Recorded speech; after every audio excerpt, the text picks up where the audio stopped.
Hello, everybody, and welcome to Friday Apocryphal Podcast, your one-stop shop for everything Friday Apocryphal and podcast. And boy, do we have a show for you today. Today, we are covering Sirach chapters 38 through 40 with David Skelton. Yes, Dr. David Skelton. Indeed. This guy is a Sirach scholar, so welcome him. Big round of applause.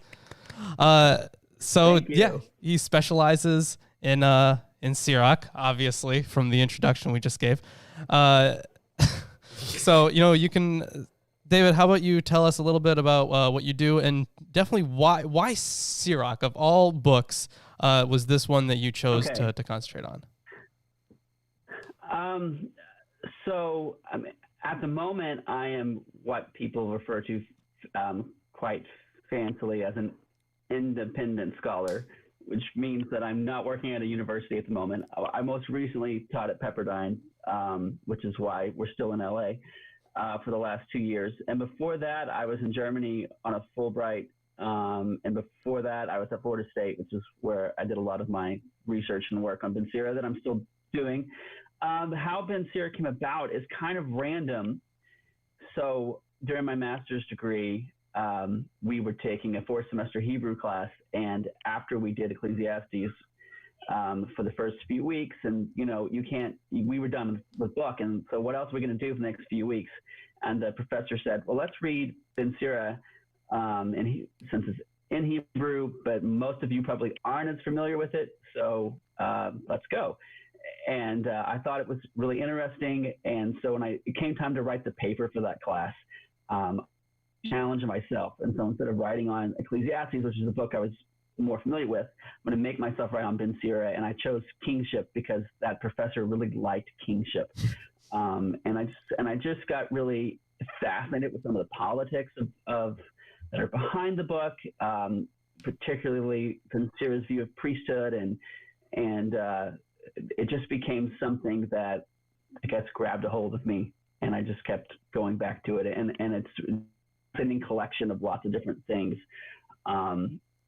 that are concerned with Judaism in the Second Temple period, kind of a hodgepodge of lots of different influences and ideas.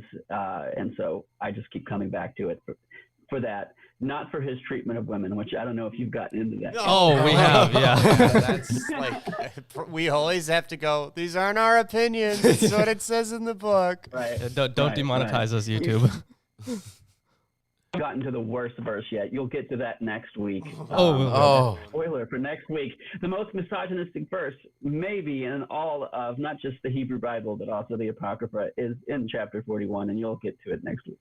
Whoa, that's kind of exciting for some reason. Incredible. It's like there's been bad stuff in here so far. There has already been really bad stuff, yeah. Well, thanks, Ben Sira. So, he's kind of a curmudgeon and an elitist, and we'll get to that and some of the stuff that we're reading this for today. Yeah, I can definitely see the elitism that's been popping up throughout the book. So before we hop into the readings proper, Ruben, why don't you tell us what translation you're using? Well, I'm using the Anchor Bible, Wisdom of Ben Sira, new translation with notes by Patrick W. Skelton, introduction and commentary by Alexander A. Delela. And I have the Wisdom of Ben Sira, also known as Ecclesiasticus, from W.O.E. Osterley. We also have Erdman's commentary on the Bible, as well as the New Interpreter's Bible commentary. Yep. That's what we got going on there. Covers a bunch of books, not just Sirach. Yeah, it does. And then, David, what translation are you using? It could be your own even. I don't know. I'm looking mostly at the NRSV, which a lot of that was actually done by Delela. So there'll probably be a lot of overlap between what the Anchor has and what the NRSV has. All right. Yeah. And I could just read out of Delela because I have it. But I'll probably just use the NRSV because I have it open. All right, fair enough. Wonderful. Use whatever. So we have a lot of different names for the Wisdom of Ben Sira. Yeah. Probably Ecclesiasticus is the most commonly used, I'd say. I really? I've not seen the Jesus Ben Sira name used very often. Huh. Maybe it's a different circle thing? That may be a difference between different circles, right? Oh. Because it's called Ecclesiasticus by Jerome in the Vulgate, and so particularly in a lot of Catholic circles, and then from the influence of the Catholic Church to other Protestant denominations as well, like that probably was the title that it was most well known for the longest. I think that after the discovery of the Hebrew text of Ben Sira and the Cairo at the end of the 1900s, and then going into the 20th century, particularly in the scholarly circles, there's been more of an attempt to call the book the Wisdom of Ben Sira, because that's what the Hebrew text calls itself. But you'll see Wisdom of Ben Sira, and you'll also see Sirach, which is what the Greek calls it. But I think that at least in the Ben Sira circles, Ecclesiasticus is dying out. Can't let the hegemony of the Catholic Church naming system control what we call things. Oh, fantastic! What else is new? Yeah, but it's linguistically very close to Ecclesiastes. Yeah, and whenever I mention Ecclesiasticus to anyone, they're like, "Oh, you mean Ecclesiastes?" No, like, no, I don't. No. No, see, the thing is, if we were talking about Ecclesiastes, it's pretty. I think it's pretty obvious because when something gets if it's super nihilistic, it's probably from Ecclesiastes. Yeah, the tone is so distinct from that you couldn't mistake it. Yeah. Yeah, totally different. Anyways, yeah, let's hop into it. Yeah. Sickness and death is what this category is called in the Anchor Bible. Yeah, and I do have an introductory note here. Okay. So, because ancient Israelites associated sickness with sin, the place of doctors in society presented a problem to the pious, many of whom understood illness as God's punishment of the guilty. Ben Sira endeavors to hold together both concepts, so belief in a deity who punishes violators of the divine will by causing them to become sick, and a conviction that God actively works to overcome illness in repentant people. In doing so, Ben Sira draws on religious tradition and practical knowledge, citing an episode in the story of Israel's wandering in the wilderness when Moses purified bitter or dangerous water by throwing wood into it. That's Exodus 15:23 through 25. And I also kind of noted this. It's not completely similar, but it's at least a little bit similar to when Elisha puts the axe head into the water. Right. Yeah, it's a little bit similar to that. To find the missing axe and throw it in there. Yeah. Yeah. Yeah, so Ben Sira attributes healing properties to... Is to... that the opposite of Excalibur, where they pull a sword out of a lake, they throw an axe into a lake? That's much better. Well, he returns it to the lady of the lake at the end, doesn't he? I don't know. Depends on your lore. Well, since you're talking about the Exodus thing, what's interesting about that, Ben Sira may have been drawn to this passage because it's the only place in the Testament Hebrew Bible that calls God a healer.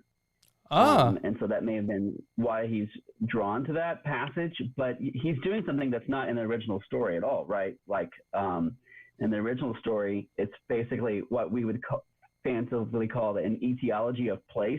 Mm-hmm. The place name is Mara, which means bitter, and so you have a story explaining why that place gets its name. And so the story is the waters are bitter and we hate it, Moses, and we're drink this crappy water. So they throw the wood in it and now it's sweet and tastes good.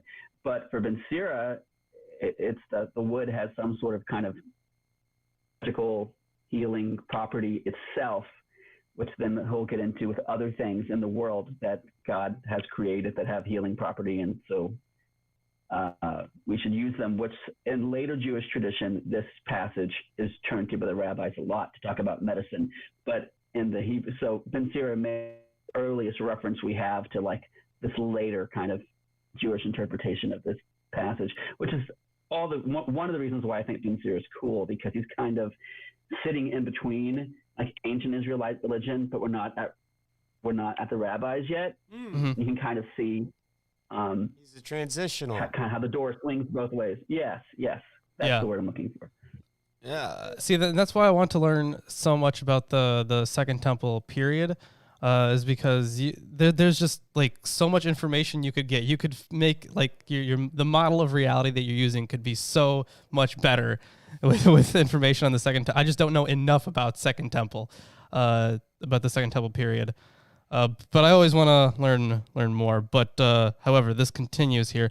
So Ben Sira attributes healing properties to the branch from an unspecified tree. He also appealed to the best pharmaceutical information of the early 2nd century BCE, which untrained professionally practitioners of healing arts had accumulated over the years through trial and error. And that's a lot of cultures that have that kind of knowledge of medicines. Eat these berries. Don't eat those berries. Exactly, yeah. These individuals learned that some roots and herbs have medicinal value. We just talked about that. So, yeah. Yeah. All right. Talking about healing specifically isn't really done that much in the Bible. I think like the most major portion about it was in Leviticus, where they talk about what was it? Leprosy. Yeah, or just any skin condition is Right, what it would have been, yeah. Yeah. Leviticus interestingly combines like skin disease with mold on your house, and at least the way I understand it is like, and it can get like green and black and weird bumps on it, and so can mold when it gets on your walls, and so they kind of conceptually on that seem similar, even though scientifically we know that they're not now. But if you're just looking at appearance, oh yeah, they look similar. Combine them. Yeah. Okay, so let's hop into it. Chapter 38, verse 1. Make friends with the physician, for he is essential to you. Him also God is established in his profession. From God, the doctor has his wisdom, and from the king, he receives his sustenance. I wonder about that. We're physicians, because like now we have insurance, right? Right. Yes. So he receives his sustenance from the king. Does that mean that there was some kind of payment through the government? What I think is talking about here is court physicians. Yeah, that's what I was thinking.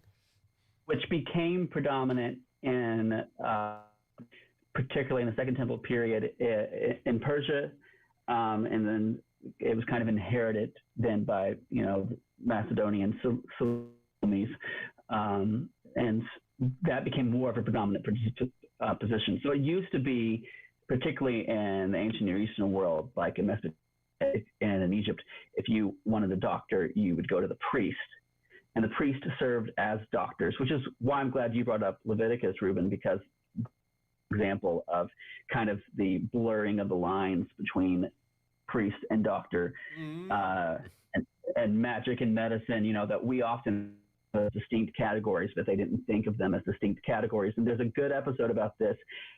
Friend of your podcast, Digital Hammurabi, has a whole episode on ancient medicine where they talk about like, the Babylonian priests trying to diagnose different stuff that reminds you a lot about Leviticus.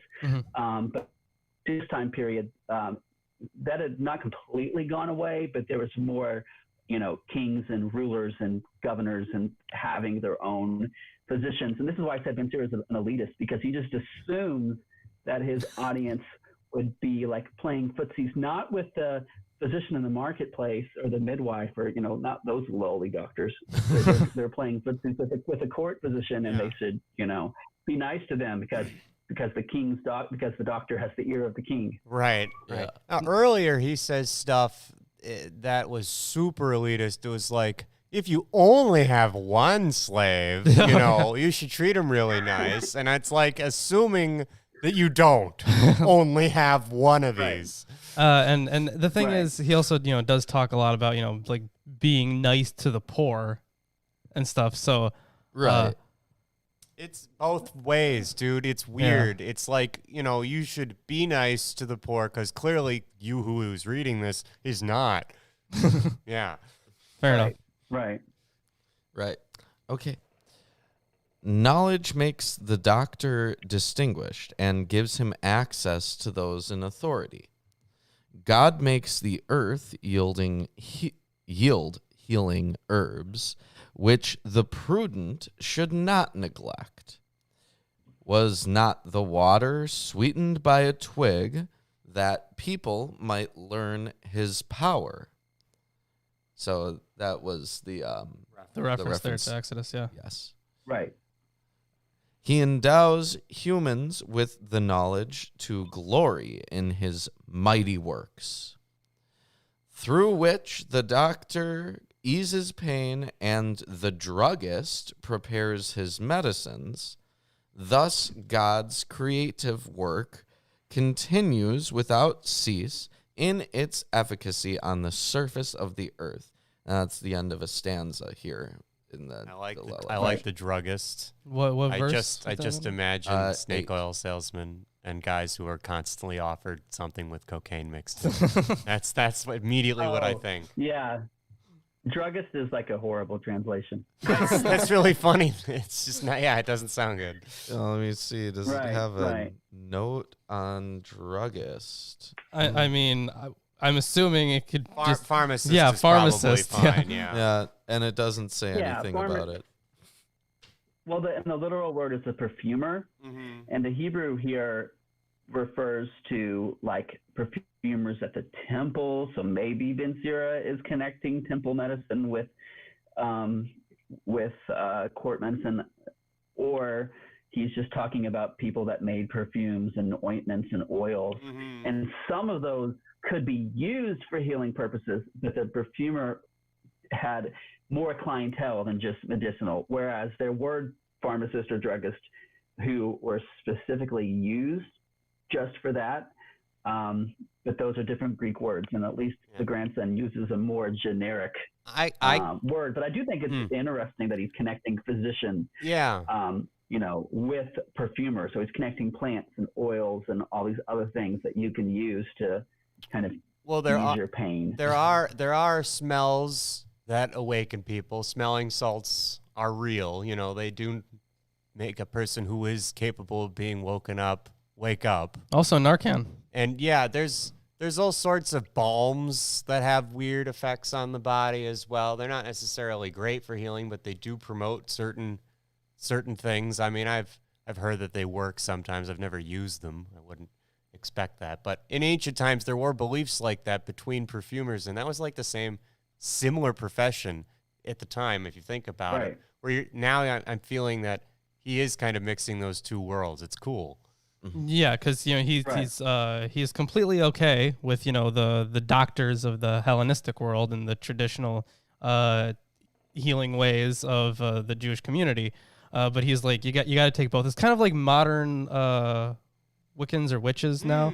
No, because they do their whole divination thing, right? Right. But then they're also like, okay, but don't neglect modern medicine. Yeah. Right. Well. Right. A lot of the occult people are like, your magic isn't going to make things happen if you don't do anything to make them happen. Yeah, which is... Right. Talk about placebo. Yeah, but it's like something that, I don't know, maybe it causes them to try harder or something. Anyway. And like this morning, I read...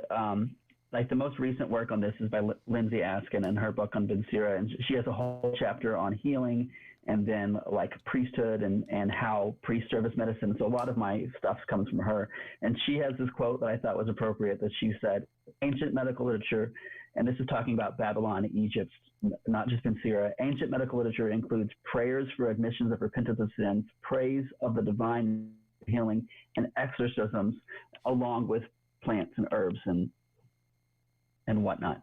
Wow. So kind of a throw the kitchen sink at, cover all your bases sort of approach.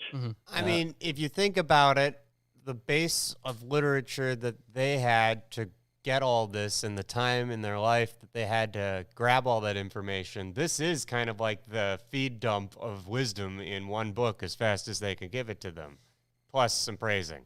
Right.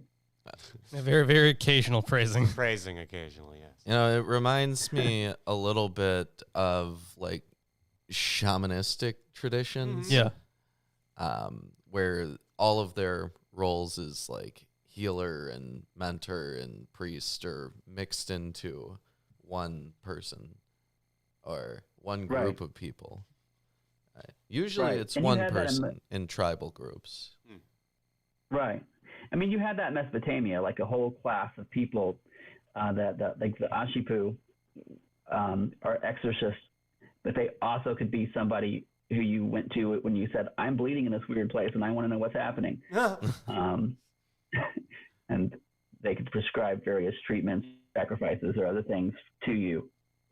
So the Classic.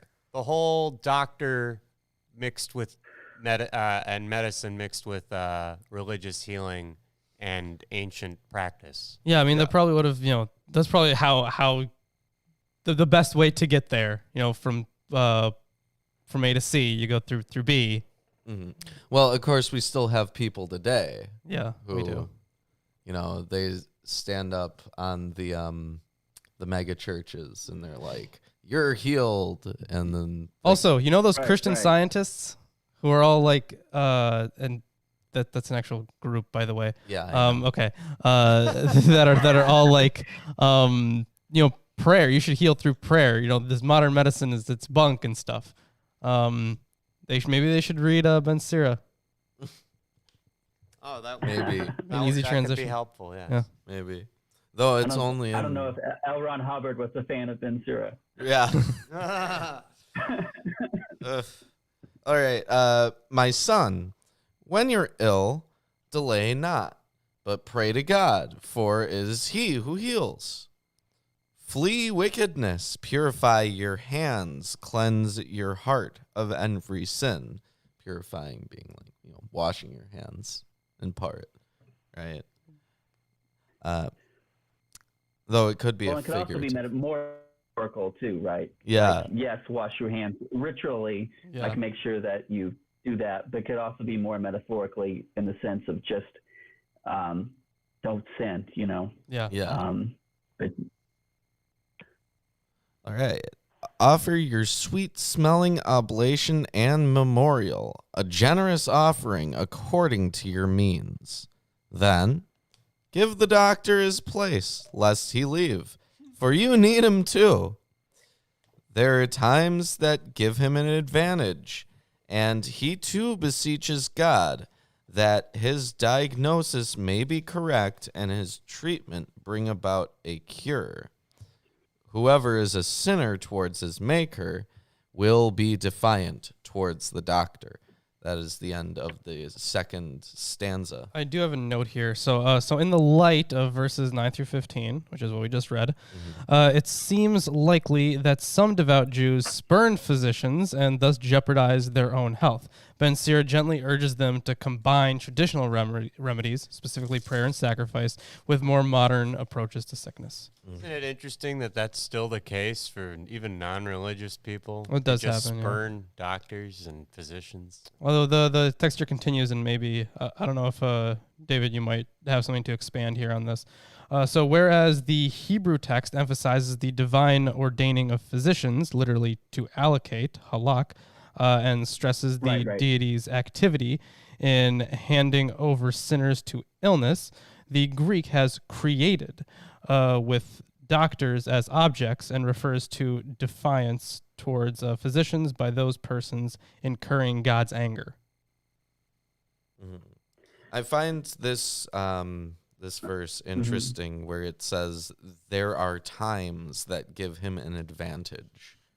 Like I would like political times. Like if everyone's getting sick, they could make more money that way, right? Yeah, but like a pandemic but also like I'm thinking about superstition, and I'm thinking an advantage for your health having him around it gives you an advantage. That's probably what they're saying, but what do you mean? Yeah, I mean what I'm thinking of, particularly when it says there is a time. I mean, here is where I do think that we can connect Ecclesiasticus with Ecclesiastes. Sirach likes that phrase about their, and we're going to see it more and later about there being a time for everything, and like so there's a time that the doctor can heal. And here I think that what he's trying to do in this overall section is to connect like you praying to God and with what the doctor is doing. Like you're praying to God and the doctor's praying to God, and you can all kind of work together. I don't know, holistic or copacetic, I don't know. Some sort of synergy. Like they have wisdom too, but here instead of, he trust the doctor too, but don't forget the piety part too. Like don't over trust the doctor because you need God and they need God. So make sure we give due respect to God and not. So it's like, I want you to trust the doctor, but don't give too much credit to the doctor. Okay. Next stanza. My son, shed tears for one who is dead with wailing and bitter lament, as is only proper. Prepare the body. Do not absent yourself from his burial. Yeah, so ancient Israelites had no mortuaries in which to prepare corpses for burial. The body was laid out in the home, leading to ritual contamination of those residing there. Because the whole, like, if you remember, like Deuteronomy, I think is where it was, or it was probably in Leviticus too, honestly, where if you touch like a dead body or something, then you are unclean. So now you have to, sacrifice a cow. Yeah, you're supposed to have like a number of people who are designated as the people who will sit with the body, and the body is always supposed to be accompanied by someone. So at Maybe least not 7 all cows them. because it's a week. got to keep the place clean. Right. Okay. Weeping bitterly, mourning fully, pay your tribute of sorrow as he deserves, a day, 2 days, to prevent gossip. Then compose yourself because of what grief can do. For grief can bring on an extremity, and heartache destroy one's health. In affliction, grief persists. The curse that rankles makes for a wretched life. Which verse was that? 19. Verse 19. Yes. Yeah, I have in calamity also sorrow abideth, and the life of a poor man is hurtful to the heart. Of a poor man. There's okay. a note. It says both Greek and Syriac suppose here a bicolon not preserved in manuscript B. Yeah, also apparently verse 19 is omitted in the Hebrew according to Osterley. Mm-hmm. In Greek, Right. its text is poorly transmitted. See Ziegler. Syriac is more wordy. For thus the sad heart, rather than death, breaks the poor with cares and brings on grief, because the life of the poor becomes the heart's curse. But hardly more helpful, the translation given for the verse is subject to grave doubts. It just means that it's just their way of saying nobody knows exactly what the original is supposed to say here. Yeah. It's all mixed up in different versions. It's all Greek to them. Well, a good chunk of it is. It does have the G next to it. Yeah. So, set your heart. And the Syriac here has a verse that it adds completely. Like it says, do not rely upon wealth because there's no hope in it. For like a bird from heaven which flies, so is wealth before human beings. It makes you joyful, but does evil to others. And that verse is only in the Syriac. The Syriac likes to add little verses here and there about how horrible wealth is. Well, you know what? So I mean, yeah, I get it. That's interesting. It corrupts or just reveals, I guess. That's it. Yeah. Ooh. Yeah. And speaking of one more thing, the Syriac, and then I'll shut up so you can go on. That whole passage in verse 11 about offer sweet-smelling oblation and memorials and generous offerings, that's in the Hebrew and the Greek. It's not in the Syriac at all.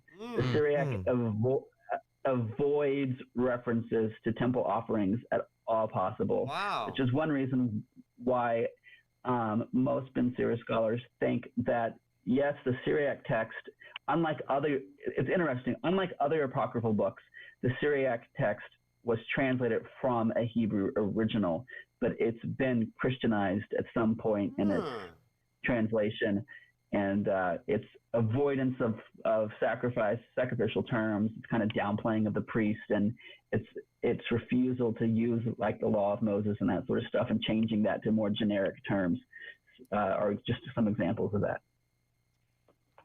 There's a note here that I think is actually kind of interesting from the New Interpreter's Bible Commentary. For this unit, the Vulgate has the title, it's Latin, De Exeguis, I don't know, I probably butchered that, on mourning rites, just as it designated the previous section with the words de medico, on physicians. Ben Sira's silence with regard to prayers for the dead contrasts with 2 Maccabees 12:43 through 45, where praying for the dead is commended. For Ben Sira, death had an element of finality. He mentions one's destiny as matter of fact.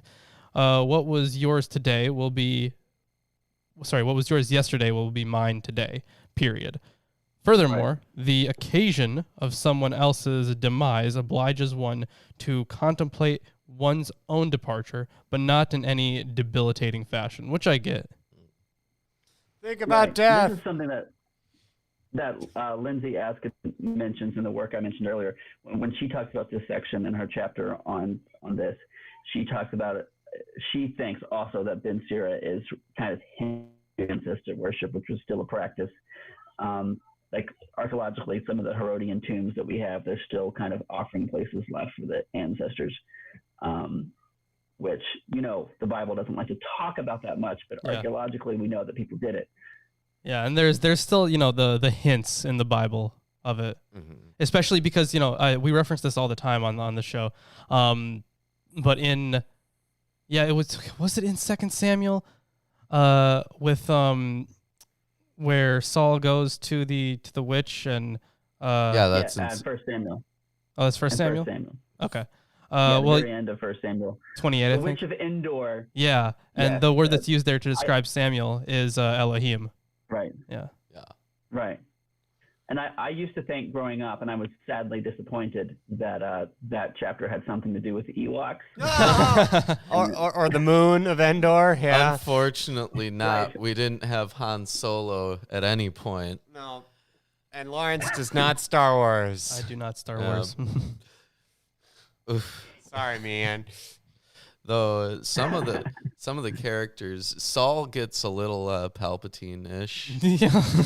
Yeah, right. you know. He's the main character of Star Wars, technically. He's a bad guy. Yeah. He's the main character. Right. Main character. Anyways, set your heart on him no longer.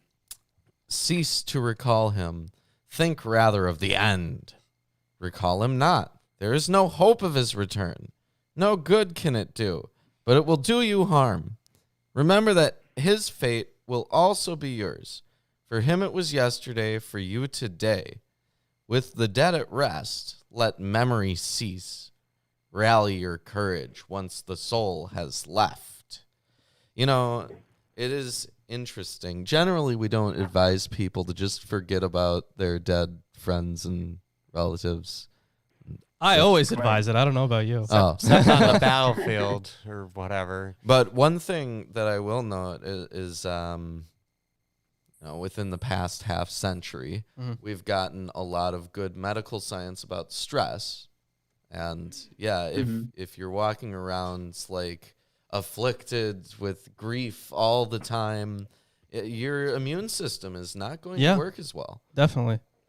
And then like some people think like just mental health isn't like a real thing at all. Right. And it's like fucking seriously, assholes. But is this so before the show we were talking, is this the part you were mentioning, David? Oh, like the story was Skehen, right? Yeah, it's got the note right here. It is Oh, ironic. right. Hold on. Right. Yeah, let Yes, at the very end of this chapter in the Anchor series, and I've read this, nobody reads the commentary cover to cover, but I've looked at this commentary several times and never noticed this. It says, in the commentary of this chapter at the very end, it says, "It is ironic that Patrick W. Skelton, my colleague and co-author, suffered his fatal heart attack right after he completed the translation and notes of this section. See the preface where they talk about him dying halfway through and Delilah having to take over the rest of the work." I don't know why you'd include that story. We just wrote about death and then my friend died. Isn't that weird? Yeah. Well, I'm glad that they did include that, honestly. What remarkable synchronicity, though. It must be a sign. Oh, yeah. Yeah, obviously. It must be a Yeah. sign and a wonder. Right. Anyways, there's one more section here before the chapter ends. Mm-hmm. So now we're right. in part 7 of the Anchor Bible, Wisdom of Ben Sirach. And this subsection is called Vocations of the Skilled Worker and the Scribe. Yeah, the superiority of the scribal profession. So Yeah. I think this Goes like your blue collar, white collar jobs all the way back here. Yeah. Right. We'll get into that in a second. Okay. It also looks like this section is broken down. It is, yeah, with the chapter and the in the middle. Yeah. I mean, it really carries on. I mean, 38 through 39 kind of should all be read as one section, but All right. because we'll see that. All right. The scribe's profession increases wisdom. Whoever is free from toil can become wise. How can one become wise who guides the plow, who thrills in wielding the goad like a lance, who guides the ox and urges on the bullock, and whose concern is for cattle? So apparently the Hebrew text of verse 25 has the farmer conversing with cattle rather than with the wise, although the Greek Right. suggests that he talks about their pedigree. Oh. So the emphasis Right. on... Oh, sorry, go ahead. No, it's just I was just going to say it's in the Sirach too. This word about conversation, having a conversation with the cattle, but if you think about it, though, farmers do talk to their animals, and sometimes it's just you and the animal Yeah. Yeah. out there doing your plow thing. I mean, I talk No to one my else to cat. talk to. I'm not ashamed of it. I talk to my cat. Yeah. Chris talks to his cat. Yeah, hey. And I make some cat noises for him, he reacts to those. Okay. Yep. So there is one thing that is kind of similar, and it's Egyptian apparently here. So there's an Egyptian instruction Right. from the 12th dynasty entitled "The Instruction for Duof," written by an Yeah. otherwise unknown Kedi and often copied. Ridicules numerous occupations in Egypt so as to exalt the scribal profession. Because of the tone of this text, scholars often call it the satire of the trades. The author belittles Right. all occupations except that of scribes. He characterizes the harsh realities associated with sculptors, smiths, and a whole bunch of other work that he doesn't like. Kedi emphasizes the scribe's freedom from a boss in contrast to all other workers, which is I don't know if that's fully true, right? Because scribes would be hired by people to copy things. Right. Mhm. I mean, it depends upon what you mean by scribe, because there's different types of scribes.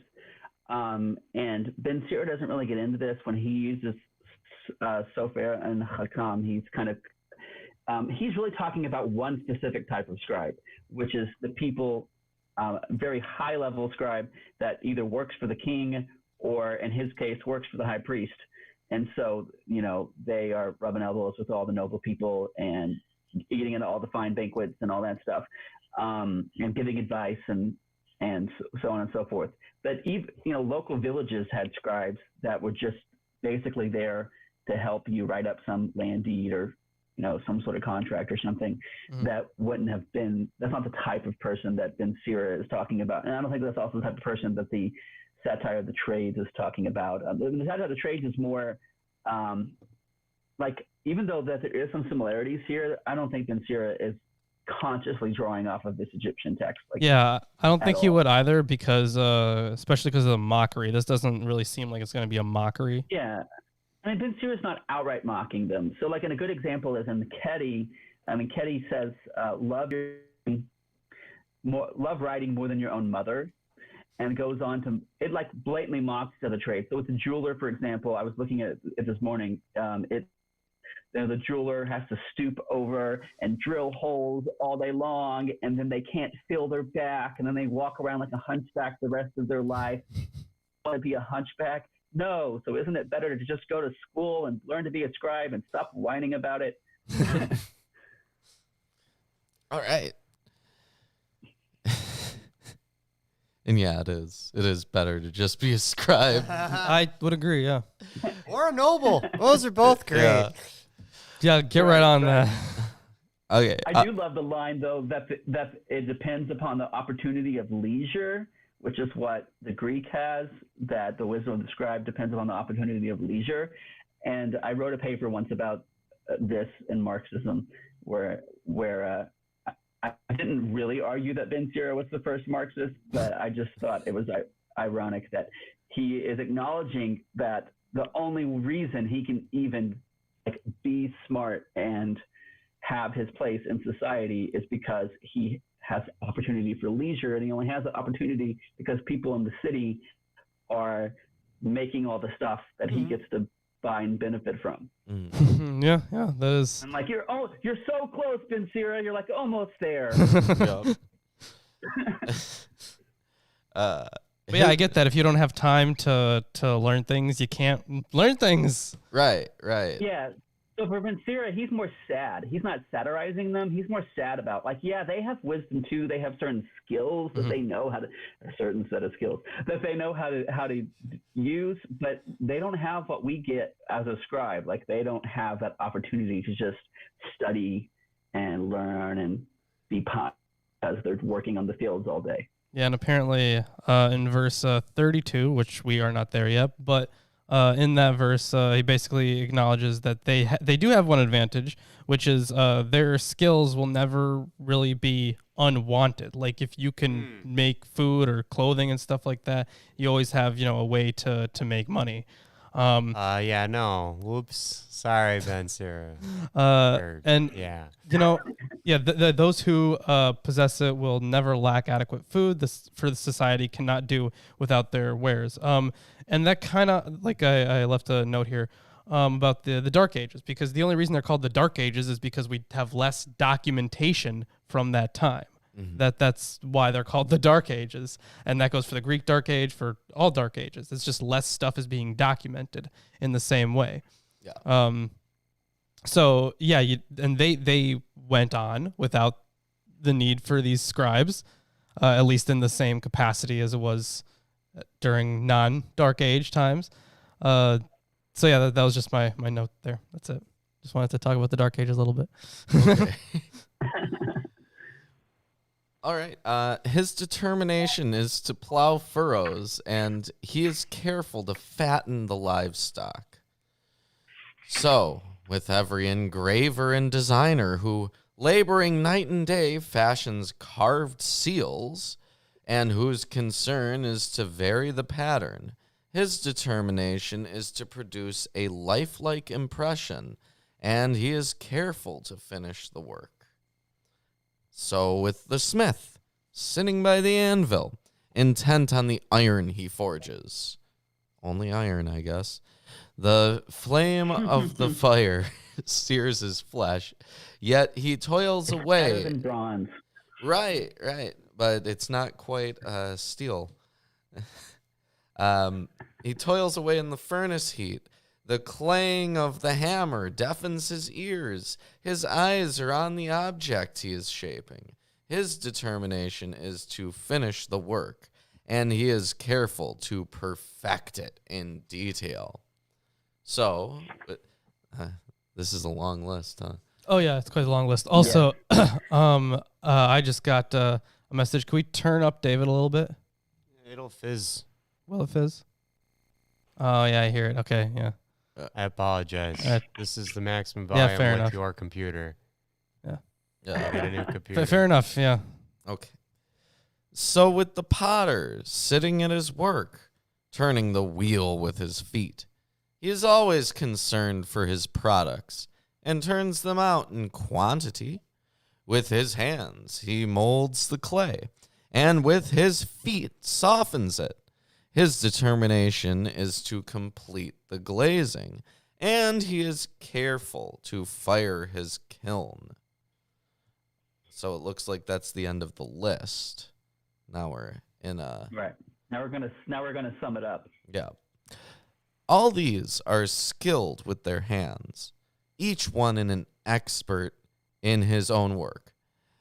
Without them, no city could be lived in, and wherever they stay, they do not hunger, but they are not sought out for the counsel of the people, nor are they prominent in the assembly.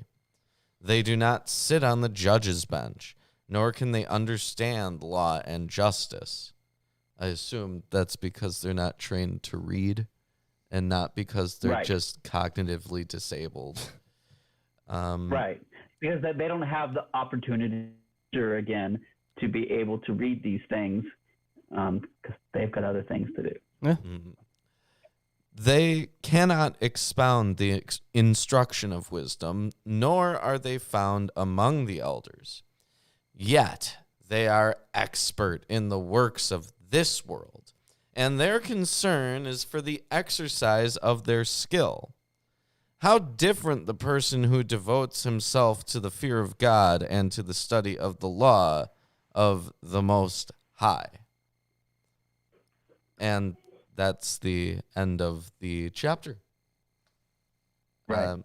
Not the end of the section. We're about to transition. Yes. Yeah, we're about to transition to that's kind of our transitional verse, right? So it really should go with the next chapter, but it's not there. We talked about all the trades just to set us up for this moment about how great it is to be the scribe. Yeah. So, sorry, one more time, Ruben. How did yours end? Yet they are expert in the works of this world, and their concern is for the exercise of their skill.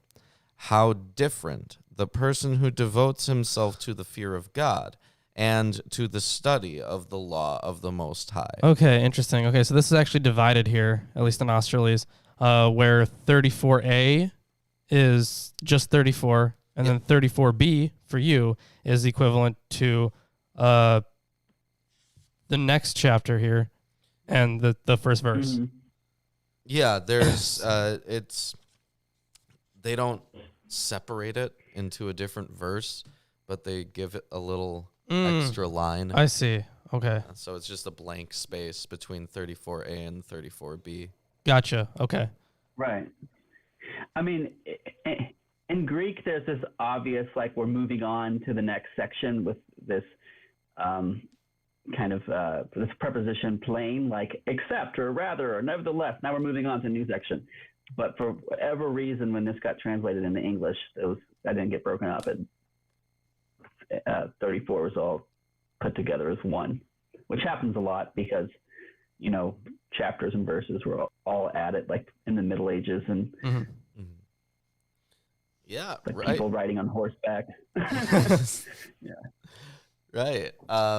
Anyways, yeah, that's the end of the chapter. Yeah, that's the end of the chapter. If you're enjoying it so far, give us a like, comment, subscribe, share it with your friends, family, neighbors, countrymen. Seriously, and get in there into the chat and just talk amongst yourselves. Have some fun. Have a drink because you're doing nothing else right now. Don't have too many drinks. That wouldn't be wise. That is true. Yep. Yeah, so I'm gonna hand off some commentaries to you here. Here you go. I hope you enjoy that very much. And since for me your last half of verse 34 is my verse 1, I'm just gonna go from there. All right. From verse That 1. makes sense. Yeah. So, gonna repeat a thing here. I know, horrible. We never repeat stuff on this show. So, chapter 39. Not so he that giveth his soul and mediateth in the law of the Most High. He searcheth out the wisdom of all the ancients and is occupied in prophecies. So, is he the person that is seeking wisdom then? Who do you mean by he? Like Ben Sirach or the Scribe in general, or?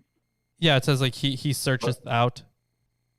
Okay, I mean the he is just the one who studies, which the implication of the whole section is that the one who studies the law is the scribe. Okay.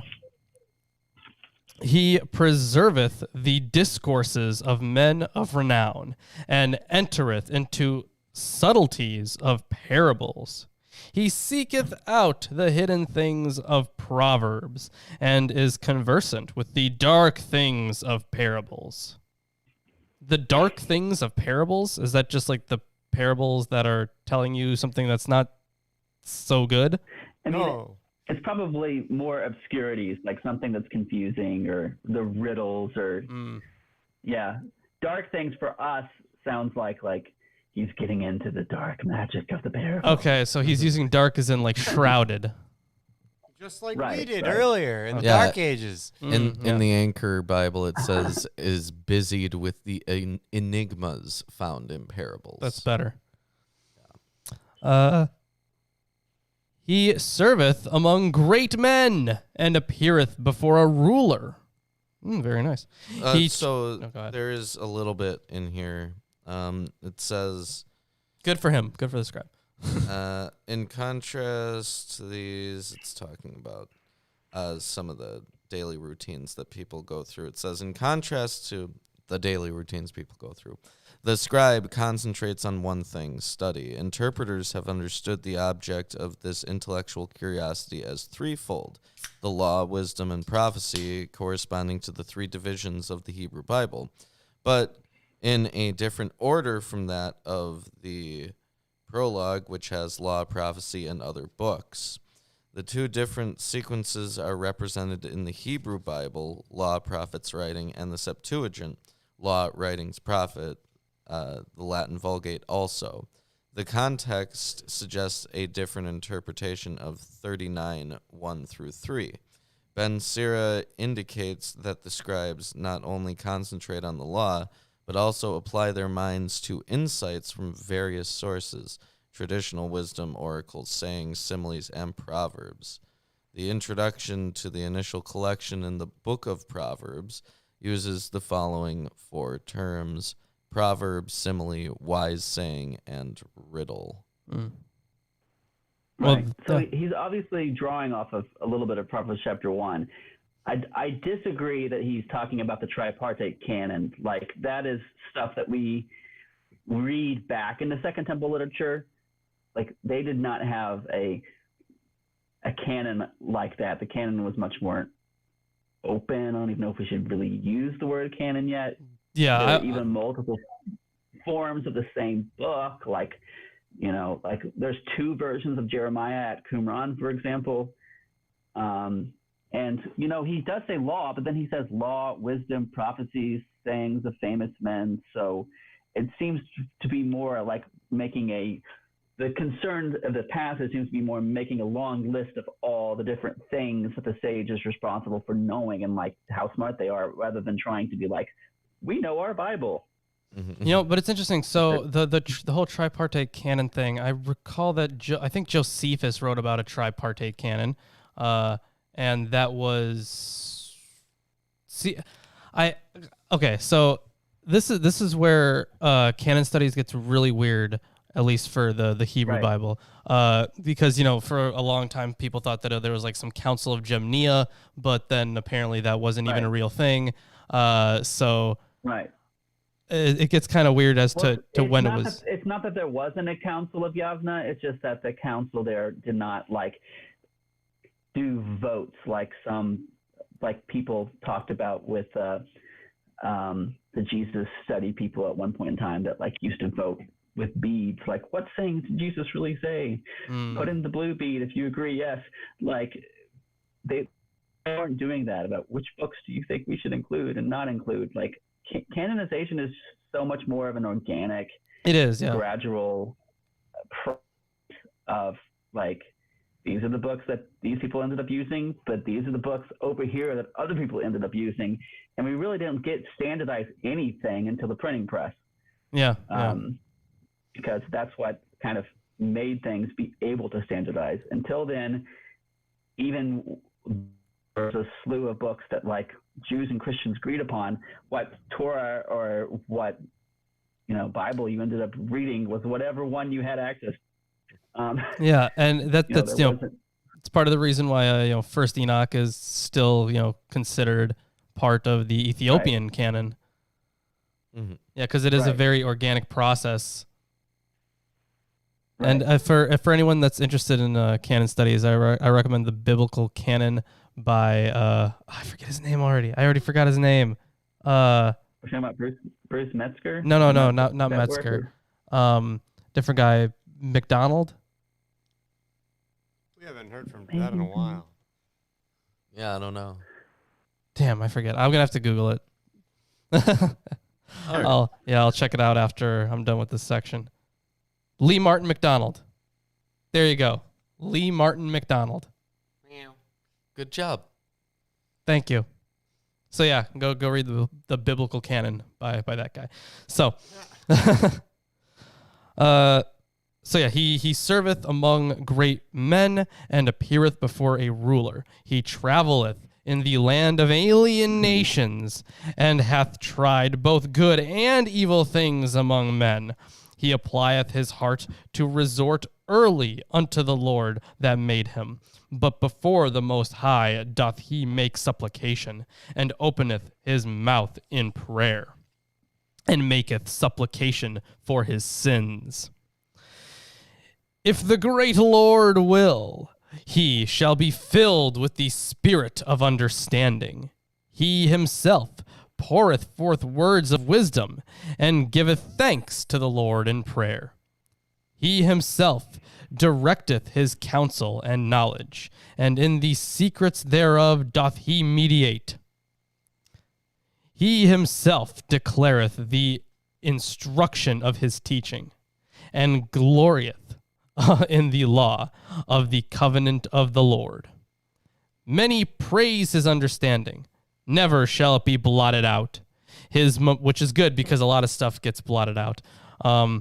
His memorial shall not cease, and his name shall live unto generations of generations. So this is kind of in contrast to the stuff about regular people dying. Right. Yeah, I have some commentary in here. Ben Sira uses the expression greater than 1,000. Oh, that's in verse 11. We haven't gotten there yet. But no, we have not. In verse 6, what does your verse 6 say? Verse 6a. If the great Lord will, he shall be filled with the spirit of understanding. All right, so that's Lord Almighty in the Anchor Bible, but here in the NIV commentary, it says the unusual divine epithet in verse 6, the great Lord, occurs in a context that recalls a phrase in Isaiah 11:2. Right. The promise that the Davidic ruler would be filled with an understanding spirit. So that's but this doesn't seem to be messianic. Yeah, or anything. I don't think so either. It's not necessarily messianic, but like if you look at the end of chapter 24, which I'll just turn to that in the NRSV real quick for you, when Ben Sira is talking about wisdom coming down from heaven and settling in Jerusalem, right? He ends that chapter by talking about I will again pour out teaching like prophecy, like he's the canal and the river that you should come to learn from that wisdom. I will make it shine forth like instruction. I will pour out teaching like prophecy. And so this idea that scribes are like the inheritors of the prophets, like you got to go to the scribe now. if you want access to that, like Ben Sira seems to be tapping into that notion, and you get this also like in the book of Baruch, that it's the hand of the scribe that now reveals prophecy. Yeah, that would make sense, because so in Second Maccabees, or was it First Maccabees? I already forget, but we're told about the time of the prophets is over for now. There are no more prophets. And Josephus talks about this too. And this is something that, we used to just think was set in stone. Prophecy was dead. There were no more prophets. Maybe Zechariah kind of at the tail end, beginning of the Second Temple period, but that's it. I mean, the Dead Sea Scrolls, I think, have revealed to us now that it was much more fluid than that. I mean, there were people that thought prophecy was dead and over with. There were some scribes that were trying to take that over. The teacher of righteousness, who was the leader of the Dead Sea community, seems to have been thought of as a prophetic figure. So it's almost like even the Levites in Chronicles are up in prophetic terms. So it's almost like prophecy is like this thing that's out there now that like you can tap into, and different people are vying over who has to that. And it makes sense in the Levitical priest. Yeah, it makes sense in the Second Temple period when it had to be, pretty much democratized. Yeah. There's just one little note at the end here about this verse in Eerdmans. Okay. It says, rather than concentrating narrowly on a single activity like the artisan, he, scribes, deals with a wide range of subjects. He has to appear before high dignitaries and travel in foreign parts as an ambassador, maybe. It has a question mark. Such high-profile public life requires direction from and devotion to God. In his absence of belief in resurrection of the dead, it becomes highly significant that the scribe's memory will not disappear and that his name will live on through all generations. His wisdom will be celebrated by the nations, that is, the Gentiles, and the Jewish congregation also will praise him. Yeah, that's only in the Greek though. The Septuagint and the Hebrew, and probably originally it did not have the word nation there. There are certain changes the grandson seems to make when he Ben Sira. I don't know if y'all covered the prologue, but the prologue is only in the Greek, where the grandson says, "Hey, I translated this work for y'all here in Alexandria, and this is my granddad, and look how smart he is." But there are some little updates here and there that the grandson's actually really faithful to the Hebrew, so much so that the Greek is really crappy. But it's not crappy because he doesn't know Greek, because the prologue is written in like amazing Greek. It's just that he's trying to stay really faithful to the syntax of the Hebrew, which is really choppy. But there are certain places that it seems to like update it. Like, not only will the congregation of Israel know my grandfather's work, but all nations. And we're reading it right now, so maybe he was onto something. Smart grandson. Right. Maybe someone shared a book about him. Like, how do you live on if you don't believe in an afterlife, which at least the Hebrew of Ben Sira doesn't seem to suggest that he believes in that. And neither does Ecclesiastes and a lot of the places in the Hebrew Bible seem to suggest that an afterlife exists. And so there is this idea of the immortality of writers. And so there's an Egyptian text called The Immortality of the Writer, and it says, "Be a scribe, man decays, his corpse is dust, all his kin have perished, but a book makes him remembered, the mouth of its reciter. Death made ancient sages' names forgotten, but books made them remembered." And so Ben Sira seems to be drawing on the same zeitgeist about that you see in some of this Egyptian literature about the immortality of the name of your memory, and like that's another area that makes you better than the plowman. It's like you get to live on because people will remember. And the world's gonna know my name, like son Ben Sira. And it's I didn't get that. That was a Hamilton reference. I kind of got it, yeah. There's this topic of discussion about you being remembered. and stuff like that. It's Right. always really interesting to think about that somebody will say your name for the last time. Like there's going to be a last time Right. that your name is said. Yeah. Not me. I got 3 golden Right. discs in Shut space up. with my name on it. Yeah. I mean, Those there's a saying, right, that you'll be forgotten in like 3 generations. well, like even genetically, like your great grandparents aren't that similar to you. You Compared might not to be anyone related to else. them at all. Well, yes, you are. No, you might not be. No, you are related to them. Okay, you might have no genetic similarities to them. It happens. No, you Right. definitely have some genetic similarities to them. No, eventually. You're both human. Oh, very funny. I meant that you're not part of their line anymore, and there are lots of dead lineages because of that. Okay. You Still part of their line. You do know how And this is- recombination works, Yes, right? yes, I get Okay. it. Where it becomes, you know. He means And that this is something where features Ben disappear. Sira. Sorry, I don't mean to interrupt. No, go ahead. No, Go it's ahead. okay.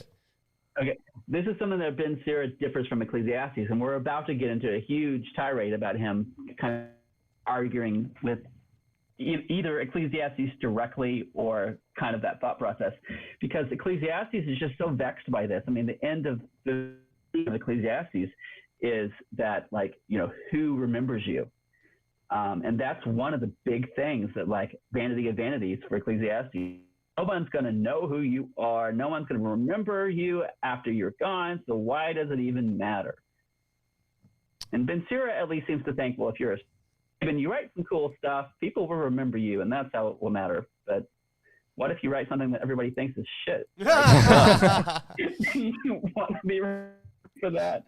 Yeah. See, if I had Kohelet and Ben Sira in one room together, I could definitely see Kohelet winning that argument. I feel like he'd Right, piss off right. Ben Sira enough. Yeah. I don't maybe. know that it'd be a win. It'd be more like a nihilistic Pyrrhic victory. Well, you know, Kohelet would be there, like, you know, drinking through the entire thing, Yeah. just getting more sloshed, and I don't know if Ben Yeah. Sira could handle it. And Well, Ben Sira would just be like, you just don't fear the Lord, and walk out or something. His wisdom shall the Gentiles declare, and his praise shall the congregation tell forth. If he continue, he shall live a name greater than 1,000, and if he die, he shall add thereto. So this greater than 1,000 recalls 1 in 1,000, which occurs in Job 9:3 and 33:23, and Ecclesiastes 7:28. Thank you. Yeah, you're welcome. Yeah. Which may not mean that Ben Sira is quoting those books directly. It could just be that was a popular kind of Hebrew phrase, and he's using it too. Yeah. Yeah, but there is Kind of like how Jeremiah and Ezekiel both have that proverb about, like, parents eat sour grapes and their children's teeth are set on edge. Like, they both say it, and it doesn't necessarily mean one's quoting. It could just be like that was a proverb, and they both knew about it. Yeah, we have a thing we say. It was the style at the time. Yeah, it was the style at the time. There's a bunch of commentary that I should read before we get into this next part. Yeah, so this next part is entitled here, A Hymn of Praise, and of course these are kind of rare in Ben Sira's work. Yeah, 39:12 through 43:33. We're not going to cover that all today, but a carefully crafted hymn extolling the Creator for a well-ordered universe sits awkwardly alongside a harrowing assessment of life as nightmarish. On the one hand, a smooth-running world would appear to offer no refuge for evil and its woeful consequences. On the other hand, human existence is fraught with ambiguity and outright wickedness. Ben Sira endeavors to provide a rational defense of things along the same lines offered by Hellenistic philosophers of his day. The wretchedness of daily existence was compounded by the possibility of falling into shame, both as a result of one's own failure and as a consequence of conduct by one's daughters. Because of the economic value placed on the virginity of eligible wives and their ability to conceive. Any behavior that jeopardized either was condemned by the society in the strongest way possible. Ben Sira shared this concern. This topic gives way, however, to more elevated thoughts about the beauty of the created world, its wonderful mystery, the Creator's intimate knowledge of all aspects of creation, and a summons to praise. So it's a hymn. It's in praise of the Creator. It says, as we've seen in dealing with the general problem of evil, Ben Sira employs traditional arguments. So the whole traditional arguments about, you just got to keep believing, kind of keep your head up, there's not really a good answer. Do I feel a Journey song coming on? Right. You do, yes, actually. I mean, on the one hand, yes, it's true. He's quoting a lot. I mean, he's really influenced by Deuteronomy and a lot of the Hebrew Bible's influenced by Deuteronomistic casuality of if you are faithful to God, God will bless you, and if not, God will curse you. Yeah. And if you're cursed, and if bad things are happening to you, that means that you're wicked, and if good things are happening to you, that means that you're righteous. And Job and Kohelet both try to deal with that, and Ben Sira's trying to deal with that too. He seems to kind of be trying to take this defense of the traditional kind of position while also taking some of the critiques into account. And he's also ingeniously kind of bringing in some stoic kind of thoughts about contemplating the world, and lets you think about your soul and your kind of duty in the world and how everything has a place.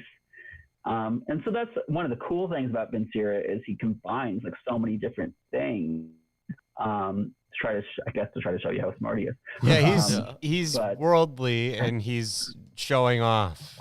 He's showy about it. He thinks this is his throwdown magnum opus, but is he really giving a satisfying answer? I think most people have agreed the last 200 years. Most people have said, I don't think your answer makes sense. Yeah, a lot of people have tried to answer it, and they really can't answer it. And they tried so hard for so many years. Well, the easiest answer is to say that God doesn't care about you or anyone that is an easy you've answer, ever met. That is an easy answer. It sure seems to make sense. Let's continue here with this hymn of praise, shall we? I'll be back in a moment. What? Yeah. Oh, horrible. All right. Anyways, yes, this hymn of praise.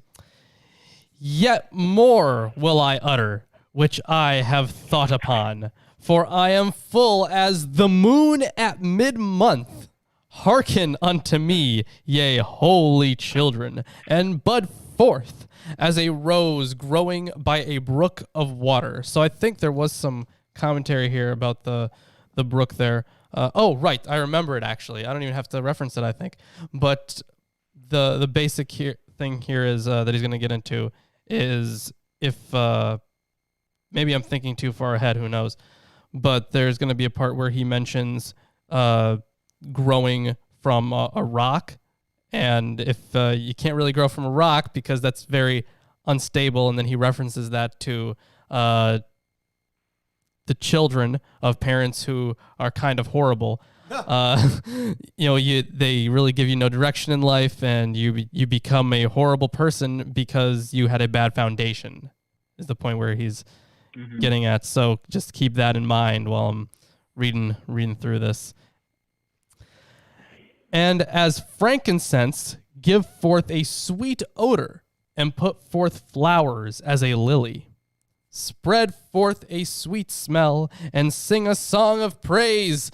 Bless ye the Lord for all his works. Oh, magnify his name, and give utterance to his praise with songs of the harp and of stringed instruments. And thus shall ye say with a shout, the works of God are all good, and for every need he provided in its time. Which is weird to me that he would say that, because he acknowledges that a lot of stuff kind of sucks and people, like, bad things happen to good people in their time of need. Right. So. Right. He's trying to play it both ways. Like, he's trying to be like, and he's going to do this in chapter 40, he's going to backtrack a little bit. So this is him being like, let me say all the good things, all the high praise stuff, like the whole God is good all the time, God is good saying. And then at chapter 40 is him going to be like, well, but sometimes life sucks. And I have an answer for that too. Well, you know what, Ben Sira, we will see your answer. We'll be the judge of that. And then this next one, this next verse, there's some weird division here, where verse 17 is like, it isn't verses 21C and D are like part of this. It's like included in verse 17. Yeah.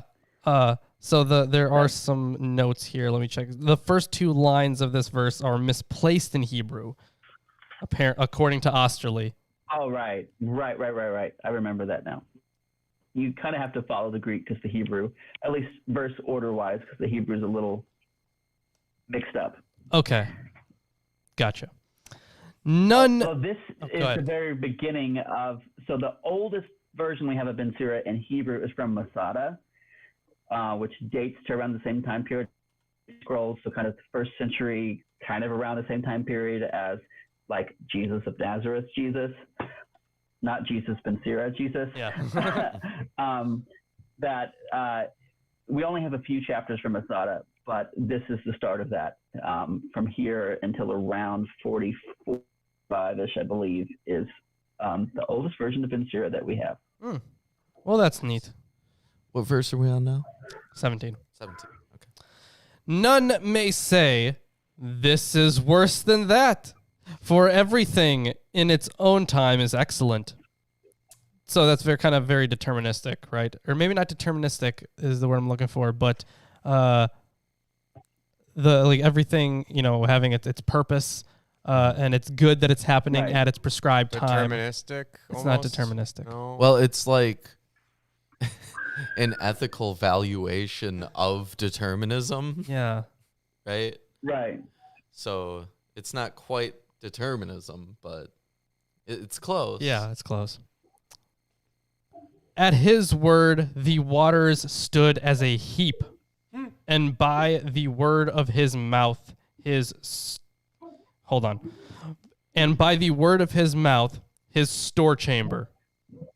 What? Right. This is just this is the word of his mouth, by the blast of his nostrils, and all that sort of stuff. The waters parted. This seems to be referencing the Exodus. Yeah, it says in this commentary, the NIB commentary, the hymn in these verses echoes the refrain in Genesis 1, affirming the goodness of everything that God created. It says the allusion to waters piling up, usually applied to the story about Yahweh's victory over the pursuing Egyptian army, may actually recall the separating of waters in Genesis 1:9 through 10. That would make sense. Right. Separating the waters from the earth? That one? Well, Right. yeah. I mean, and it could be both. I mean, because combining multiple passages together and thinking that there is a connection between Genesis 1 and the Exodus, something that the book of Exodus itself does by kind of connecting some of those passages together. Yeah. Forthwith doth his good pleasure attain its end, and there is no restraint to his deliverance. The works of all flesh are before him, and there is nothing hid from before his eyes. From everlasting to everlasting, he beholdeth. Beholdeth. Beholdeth. You gotta say behold, David. You gotta do it. Okay, behold it! Yes. Ah, amazing. We did it. We gave up on having a counter, but we were doing it. I do it for a while. occasionally, but there's too many variants of behold now. Oh, whatever. Yeah. What about taking shots every time it says "behold it"? Oh, we might not survive. Yeah, there were these chapters early on that, if that was the game plan, there wouldn't be a show. there would be It would just visits be like to the emergency Trunk room. History Apocryphal Podcast. Oh, Yeah, it would be like that. You know, like that. it's interesting that that you mentioned the shots thing. We were doing like very early on in the show's history. It was, I forget which atheist Sunday school it was, but it was we were doing the flood, and we were drinking every time we said the word God. Yep. And who do we have on there? We had David Fitzgerald and Richard Carrier, and I think we had someone else on too. Not Logic, but somebody else. No, was it Godless Engineer? It Might have been. Yeah, it was Godless, definitely. Yeah, but either way, it was yeah, Chris got fucked up. Oh yeah, no. Oh yeah. My problem was I got super drunk. That's it. That's the story. It's not a hard story. Yeah. And then I drank more after the show, and that was just put me right over the edge. And I was like sick for 4 hours afterwards. It was horrible. Mm-hmm. I don't drink very much anymore. So yeah. So the moral is, don't drink with God. So yeah, therefore there is no limit to his salvation. Nothing is small or insignificant with him, and there is nothing too wonderful or too hard for him. None may say, "Wherefore is this?" For all hath been chosen according to its purpose. His blessing overfloweth as the Nile, and saturateth the world as the river. Euphrates in the Anchor Bible. That Yeah, would make sense, yeah. The river is usually always the Euphrates, so that's why it says that. Thus his It's the biggest river they knew about, I guess. Yeah. yeah, and it's very, very important river. The river. Yeah. Thus his indignation driveth out nations, and he turneth a watered land to salt. Is that a reference to the Dead Sea? I don't know. No, not to the Dead Sea, but to Sodom. Sodom and Gomorrah. Yeah, that's what I was thinking. Maybe. I mean, but there was also the- salt. there's just the salt. Salt That's it. just also means that nothing will grow there. Yeah, it's Right. barren. So the idea of taking a watery place and making it barren. Like God can change the elements, which is actually an important part. He's hinting at what his is about to be. Okay. Very excited then. Oh. The paths of the perfect are straight. Even so are they stumbling blocks to the presumptuous. Good things for the good hath he allotted from the beginning. Even so to the evil, good and evil. The chief of all things necessary to the life of man are water and fire and iron and salt and flour of wheat and milk and honey, the blood of the grape, oil and clothing. So I think there should be some commentary in this list Yeah, here. there is. The beneficial things intended for the faithful consist of 10 basic ingredients to a good life. And extension from Guys, the it's four, the top 10. Yeah. From the 4 necessities of life mentioned in 29:21, water, bread, clothing, and a house. The 6 additional items raise the level of comfort. Fire for the warmth and cooking. Iron and fire for the making of tools and weapons. Salt for flavor. And, also for preservation. And for being alive, Yeah. people need salt to Yeah. live. Milk, honey, wine, and oil to complement bread. Curiously, Ben Sira thinks that even these necessities bring misfortune to the wicked, the Hebrew word hapak, implying a total overthrow as at Sodom and Gomorrah or Nineveh. This language links up with verse 23, perhaps an allusion to Genesis 19:24 through 28. All these are good to the good, Even so, for the evil, they are turned to evil. Okay. Right. This is what I kind of mean by maybe his idea of God changing the elements. That like he says his basic argument is that God has created everything for a purpose, and we all get access to the same stuff. That like for the righteous, that stuff is good, but for the wicked, that stuff will be bad for you. Okay. So like you can eat salt, and if you're wicked, I guess you die from high cholesterol. But if I eat salt because I'm righteous, it'll bless me. Yeah, just chug that Himalayan mountain salt. I'd love to. Okay. Delicious. Yeah. No, that'll kill anybody.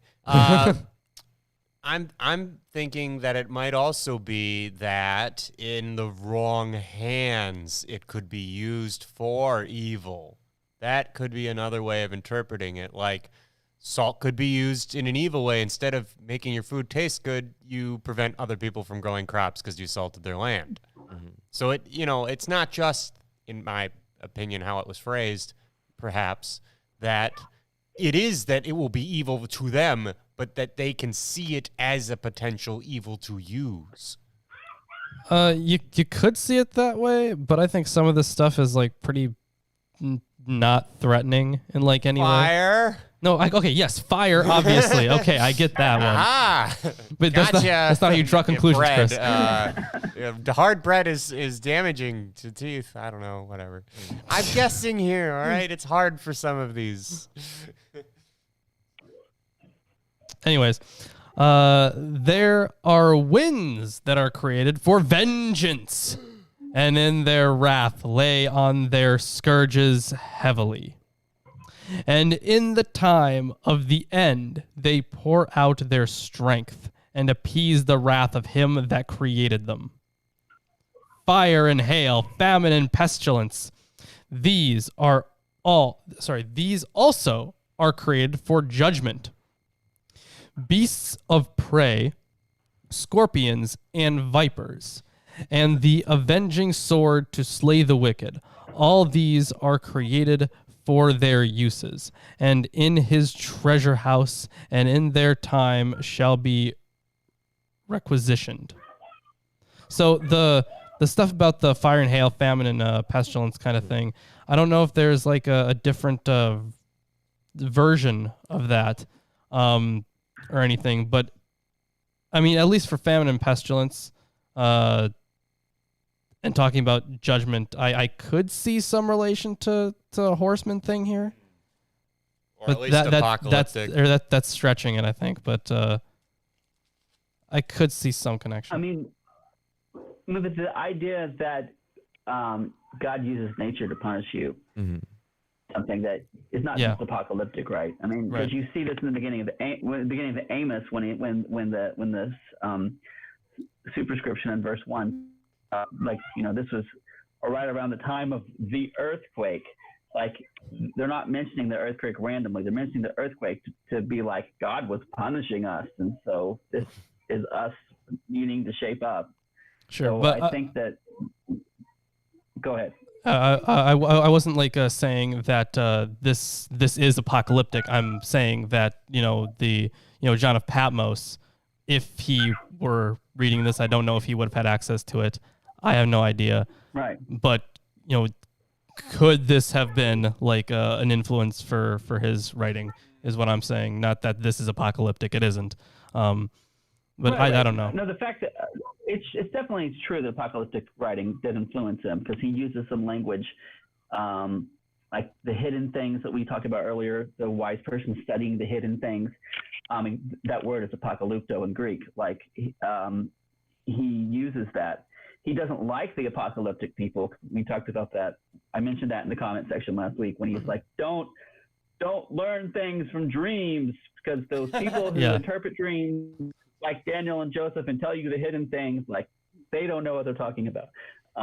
But he still wants to be like, study with me. I'm wise. You can't read the Torah on your own. You can't know wisdom on your own. It'll be mysterious to you. And so I will reveal it to you.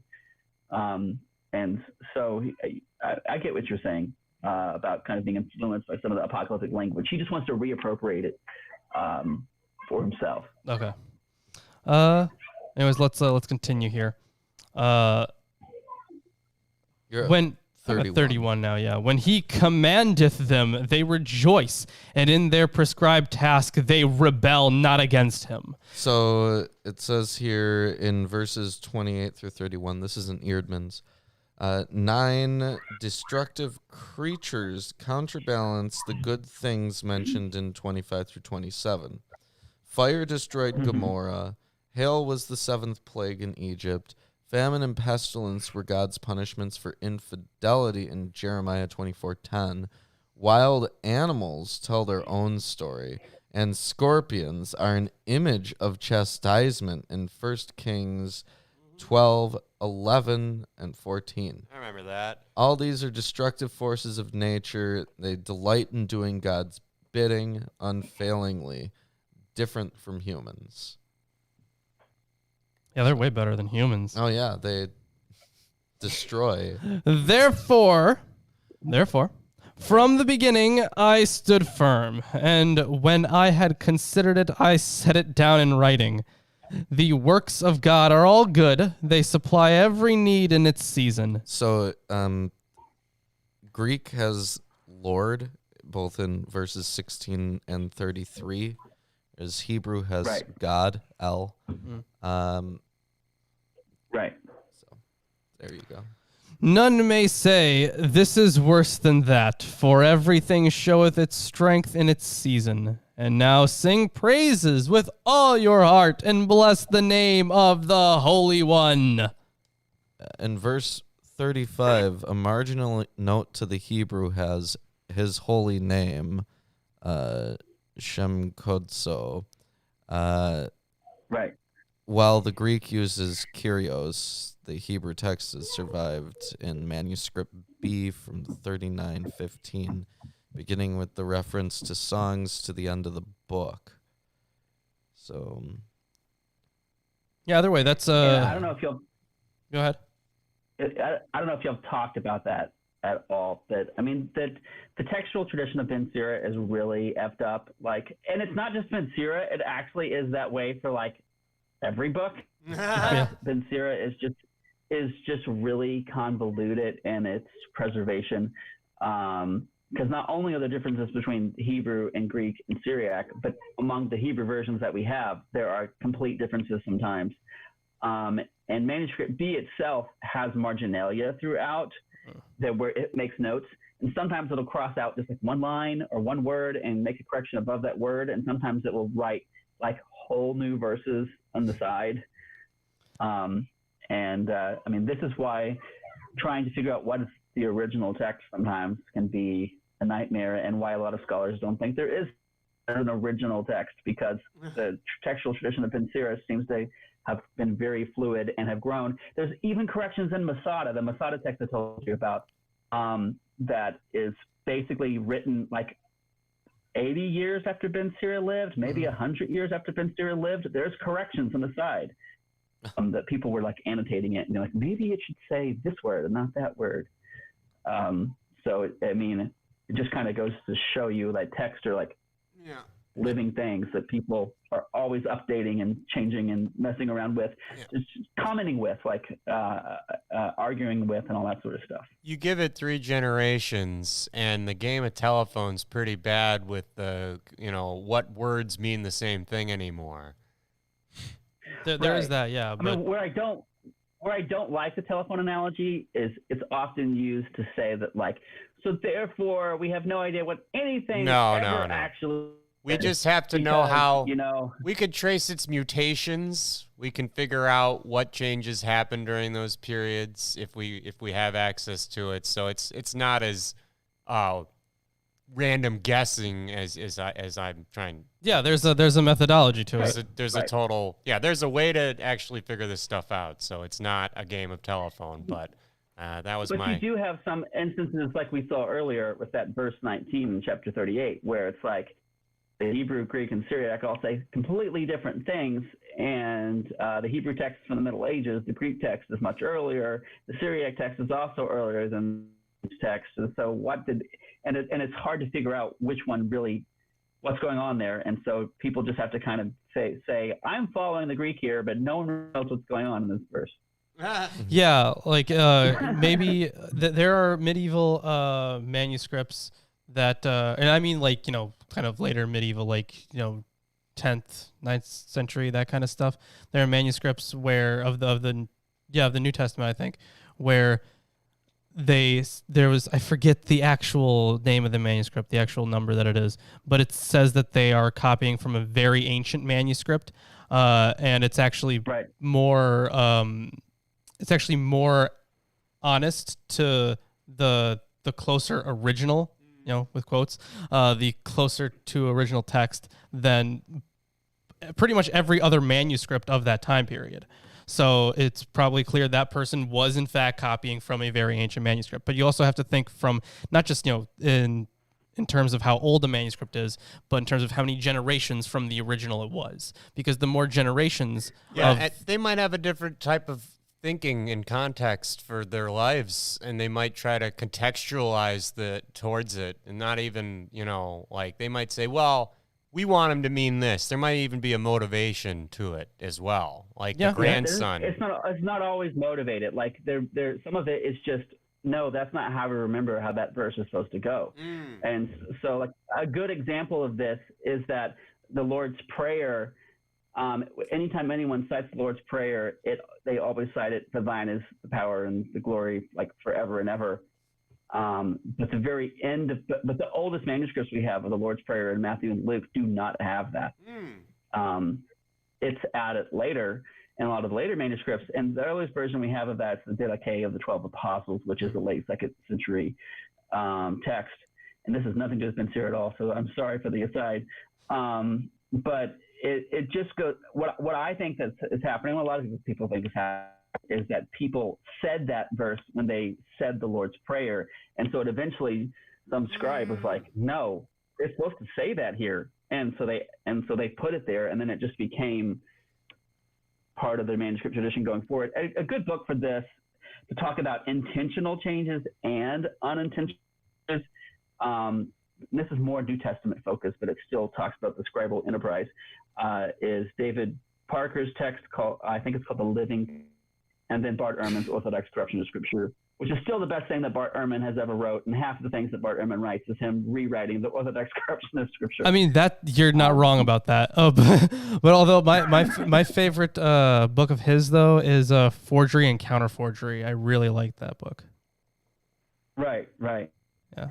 As a Second Temple person who likes, a lot of us think that he has an axe. And I don't mean axe grind in a bad way. I just mean that he's hell bent on saying that everybody knew that they were lying, and they were intentionally lying and intentionally deceiving people. And a lot of us, who deal with pseudepigrapha want to say there's a lot of other things that could be going on, and you're really smart, Bart, and your argument could be right, but it's not the only possibility. Sure. And but that's the argument he wants to make, and he makes it very strongly. And I wish I had money and his intelligence. Man, it'd be cool to have him on the show. I don't think he'd go on a show like this, though. Let's be honest. I'm not really sure. He did the whole back in the day thing when at that event we had with the debates. Yeah. I mean, I have no idea. I don't know. COVID time, maybe he's up for informal. Maybe the internet stuff. I don't know, but because when we met him, he didn't really seem like he was because in his lectures he seems kind of down to earth, but when we talk to him like in person, he seems like less down to earth. He did seem kind of lofty, actually. It was interesting. So like I don't know if he would want to go on a show like this. Yeah, I don't know. Yeah. Either way, not the style. You gotta liquor him up first, and then maybe. Yeah, accurate. All right, anyways, yeah, that was long diatribe there. We were talking about Ben Sira and summing up. So the very end of this chapter is him summing up what he just said.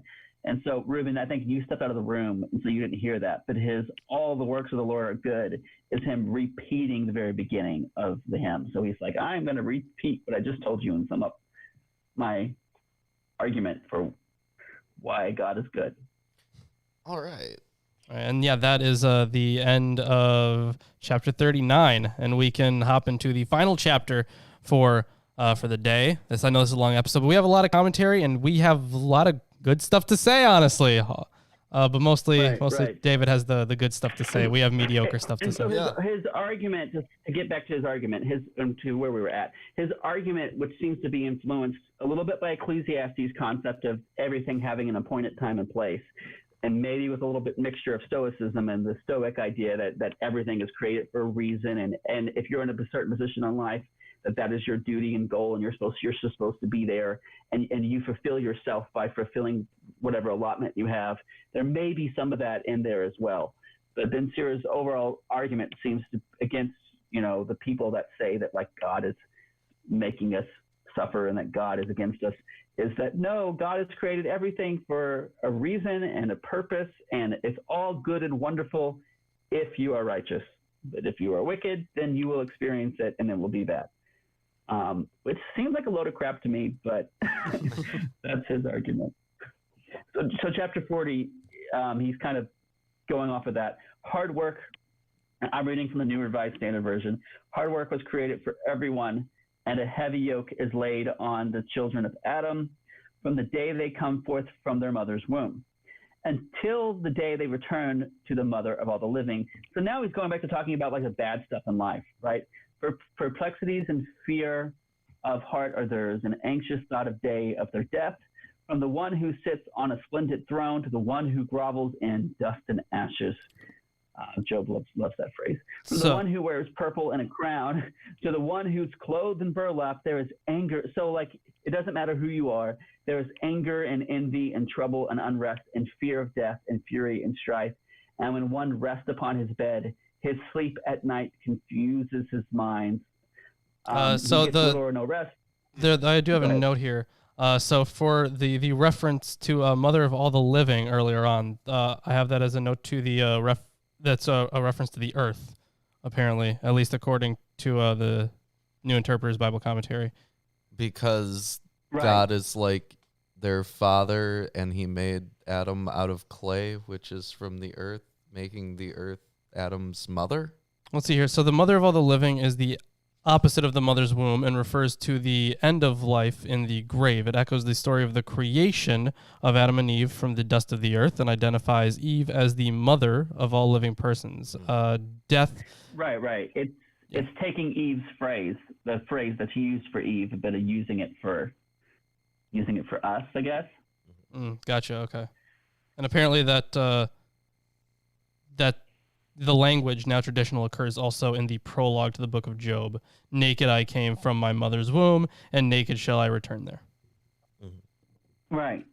I mean, you get the impression that Ben Sira knows about Job's work and Ecclesiastes, and he also really likes Genesis 1 and 2. He talks about it a lot in Sirach 17. If you go, so if the listeners want to go back to Ben Sira 17, I mean, he alludes to Genesis 1 and 2 a lot. But he does some interesting things with it, in that he never, ever talks about a fall or it being bad. Like the knowledge you get in the garden for Ben Sira is a good thing, which is really interesting. So where were we at? We did, his sleep gives no rest. He struggles in his sleep as he did by day. He's troubled with visions of his mind, like one who has escaped from the battlefield. At the moment he reaches safety, so I guess he's talking about a bad dream. At the moment he reaches safety, he wakes up, astounded that his fears were groundless. I guess you have a fear of someone chasing you and you're about to die, or you fall off a cliff, or whatever your nightmare is, and then you wake up and you're sweating and terrified because you thought it was, and you feel stupid that, I mean, I never feel stupid. I'm just like, thank God that didn't happen. Yeah. I'm so glad that nobody stabbed me, okay. But he thinks that we feel stupid for that. He reaches safety, wake up, astonished that his fears are groundless. To all creatures, human and animal, but to sinners 7 times more. So this is where he's going back to his theodicy argument about how, yes, I acknowledge that we walks of life face bad things like nightmares and struggles, but it's 7 times worse for the sinner. Which I don't know if we would agree with that. Let's see, I lost my place.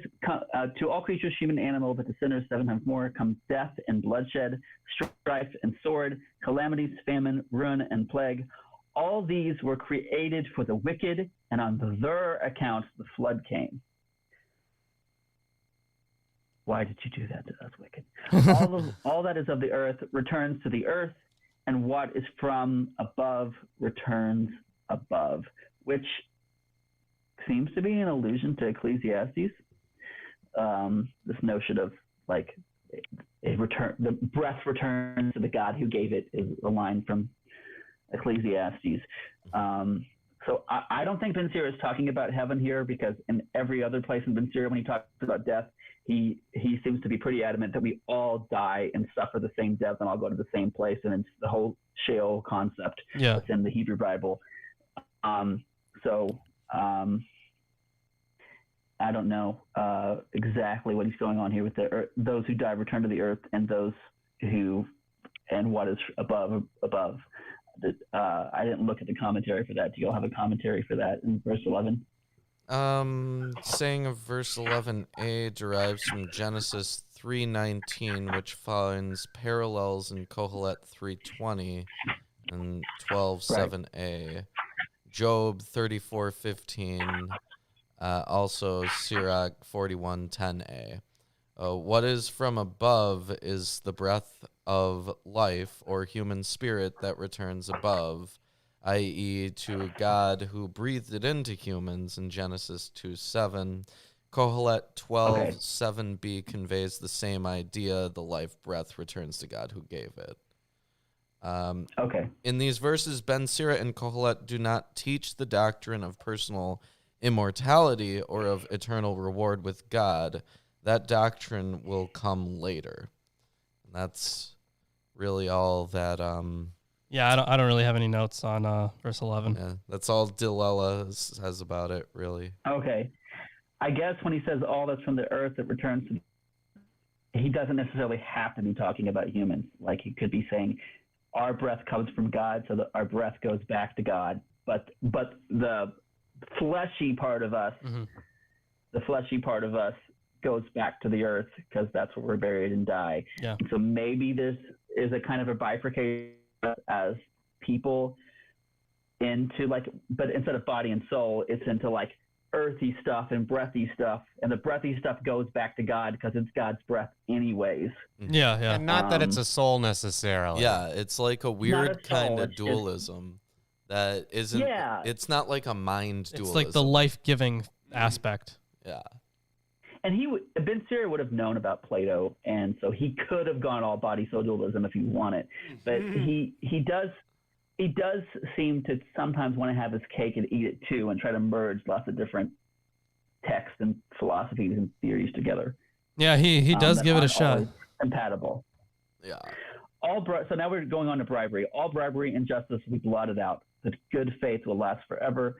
The wealth of the unjust will dry up like a river, and crash like a loud clap of thunder in a storm. As a generous person has cause to rejoice, so lawbreakers will utterly fail. The children of the ungodly put out few branches. They are unhealthy roots on sheer rock. The reeds by any riverbank are plucked up before any grass. But the kindness is like a garden of blessing, and almsgiving endures forever. Yeah. So earlier on, when you were actually in the bathroom, I was noting how they had the whole part about like as a rose growing from a brook of water. There's kind of that parallelism here, at least in a little bit. Yeah, about the godless having no foundation. Your verse 17. Could you read that again? That kindness is like a garden of blessing, and almsgiving endures forever, which is how this translation is translating, I think, tzedakah, which is righteousness. But in Ben Sira's time period and in later Hebrew, that phrase is often used to refer to charity, which is how, and almsgiving, which is how the Greek translates it. The Greek translates it not as righteousness as a general concept, but as actually like giving alms to the poor, which becomes a really big act of piety in this time period in Jewish tradition. Yeah, and verse 17a specifically in this translation says, but goodness like eternity will never be cut off. And that strikes me as very different. Yeah, Australese has but kindness. Like a garden. Yeah, no garden here. Yeah, but kindness shall never. I'd have to look at that I could find that out in 2 seconds where it's coming from. 4017. Yeah, that's fantastic. Because we can't do that. I could do that, but I'm not going Shut to. up. Let's see. The Masada text has like reeds upon a bank. I don't know where they're getting faithful love from return. Oh, loving kindness. Oh, code that lasts forever. But there's little dots above those two letters, which says that the people who are translating this aren't quite sure if those are the correct letters to read. They're meaning that they're kind of vague and hard to read. Gotcha. Okay. So it's a corrupted manuscript. Say that. Yeah. Okay. So like eternity is what the Masada text says, which is the oldest one. What does the Greek say in 4017? Kindness is like an orchard, like a paradisos. I love that word. So that's where they're getting the garden from. It's from the Greek. Okay. It's from the Greek. What does the Sirach say?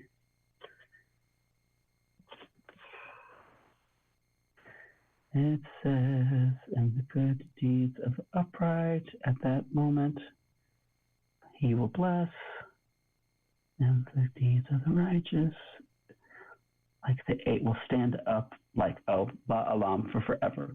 Oh, so okay. It kind of seems to confirm that, at the very least, that maybe until eternity was what its reading was, and it translated it as for forever. Gotcha. And otherwise, it's a manuscript that's hard to. One of the manuscripts, at least, is hard to read. It's hard to make out the Hebrew there. Yeah. But the Syriac, we know the Syriac was translating from a Hebrew text, and it has for forever. So it does suggest that, at the very least, the Hebrew text it was using had that reading. Sure. Okay. Which is cool. Yeah. Man, I love textual criticism. And the concept of eternity, so the Syriac has a long, which is also, and the Greek having pardesos, which is, eventually that term gets used to refer to eternity in heaven. At one point in time, it was just used to refer to gardens. We get the word pardesos from Persia, from the paradis, the Persian terms for their elaborate gardens that they had. It's the term that's used for garden in Song of Solomon. So, that's what it's used to pardes. But eventually, heaven is conceptualized as a garden, and it's conceptualized as Jubilees. It's contextualized by a garden in early Christian art and early Islamic art. So the idea of, one translation having and the other saying, well, by garden, they really mean paradise, and by paradise, they really mean eternity. That's not that big of a leap in logic. Okay. Makes a lot of sense. Y'all are making me talk about all my favorite things. So we just got into almsgiving and how, things suck for the wicked, but if you're righteous and you give alms and you are pious, then your children are firmer than the children of the ungodly. Wealth and wages make life sweet, but better than either is finding a treasure. Children and the building of a city establish one's name. So what's another way that you can live on? You just said that the best way to live on was to write something, but now he's acknowledging that you can have kids or have a city named after you. What if you had kids who wrote something about you? Or a grandkid who wrote something. Yeah, perhaps. But better than either is one who finds wisdom. Cattle in an orchard makes one prosperous, but a blameless wife is accounted better than either. Okay. Okay, Seems to be random. Yeah, the wife reference really kind of out of nowhere. Thanks. He always has his spiel on misogyny. Wow. Misogyny just thrown in there occasionally. He's got to have his last word on Yeah. that. I mean, here he's not misogynist. Like he does, just like Proverbs. Will a lot of the wisdom literature will talk about having a good wife and wanting to be married to a pious wife and how that's good for you and makes you look better. But then Sirach is over the top about, but if you have a daughter and she could like ruin everything for you, and you don't really want daughters because they will ruin your life. Yeah. And he talks about that a lot in chapter 26, I believe. Which is one of the really horrible misogynistic passages where he says that daughters will, quote, open their quivers for every arrow. Yeah, I remember that part. Yeah. But in 41, which you'll get to next week, he will go on another huge tirade about daughters and bad wives and how basically, from what I understand, and I'm acknowledging I'm getting a lot of this from Claudia Camp's work. She writes a lot about Ben Sira as a honor and the concept of honor and shame, and how he's trying to navigate that anxiety of that as a scribe, who what you really have is your reputation and your name and your honor, how that can all be like screwed for you by the women in your life.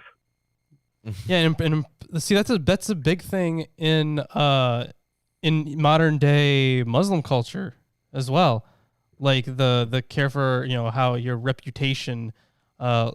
The care for your reputation and how people look upon you is huge. So, that's why it's shameful to get a divorce, because then everyone will look down on you and stuff like that. Well, in some countries under Islamic law, you're literally allowed to do honor killings. Yeah, I mean, I'm specifically, I guess, referencing Iran, but yeah. But either way, yeah, very. I mean, even Iran itself is. There's diversity. I mean, we often conflate Iranian culture with parts of Tehran. But anyways, no. But that idea of your daughters completely running your honor, so you have to rule them with an iron fist, is not unique to Ben Sira. It's kind of. That was in something. Was that in Proverbs as well? I think. Oh, yeah, that was definitely in Proverbs. And I even think that it was right before that as well. What was right before Proverbs? Mm-hmm. I forgot because I hated it. Psalms. That's right. Psalms had some of these as well. Yeah. But Proverbs is more about, Proverbs is a lot with women, particularly a lady wisdom being, which woman are you going to listen to, and the foreign, and the foreign, and the foolishness is the foreign woman, the nokri, or the strange woman, and there's a tinge of xenophobia connected with their misogyny, definitely, which you get in the story of Solomon, right? That why did Solomon screw up? Because he married all those foreign women, and they brought those, and they ruined all his wisdom. That's true. And there's this thing about the Midianites and Numbers. Oh yeah, right. I mean, you do get some positive references to women in literature, for example, the book of Job ends with Job giving all of his blessings to his daughters, and it seems to imply that Job is blessed by God even more so than he was ever before, so much so that he's even able to give all this great stuff to his daughters, and they actually give us names to his daughters, where the name Jemima comes from is the book of Job, not Sirach.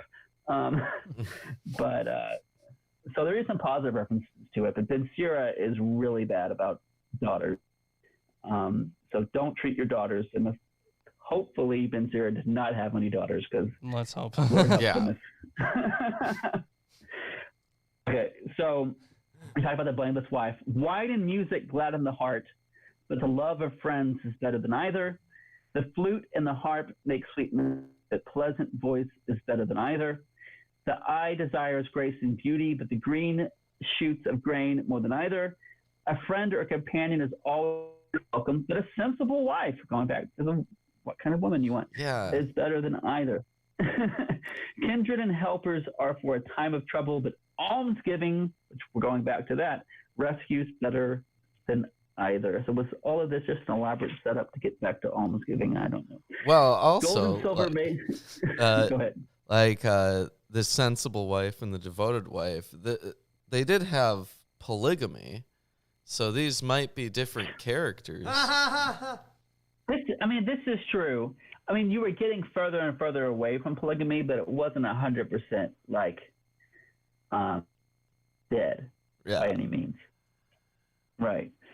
The other thing I want to say here is that his reference to wine and music, one of my favorite passages in Ben Sirach in chapter 31, verse 27, which says, "Wine is very life to human beings, if taken in moderation." In moderation, Chris.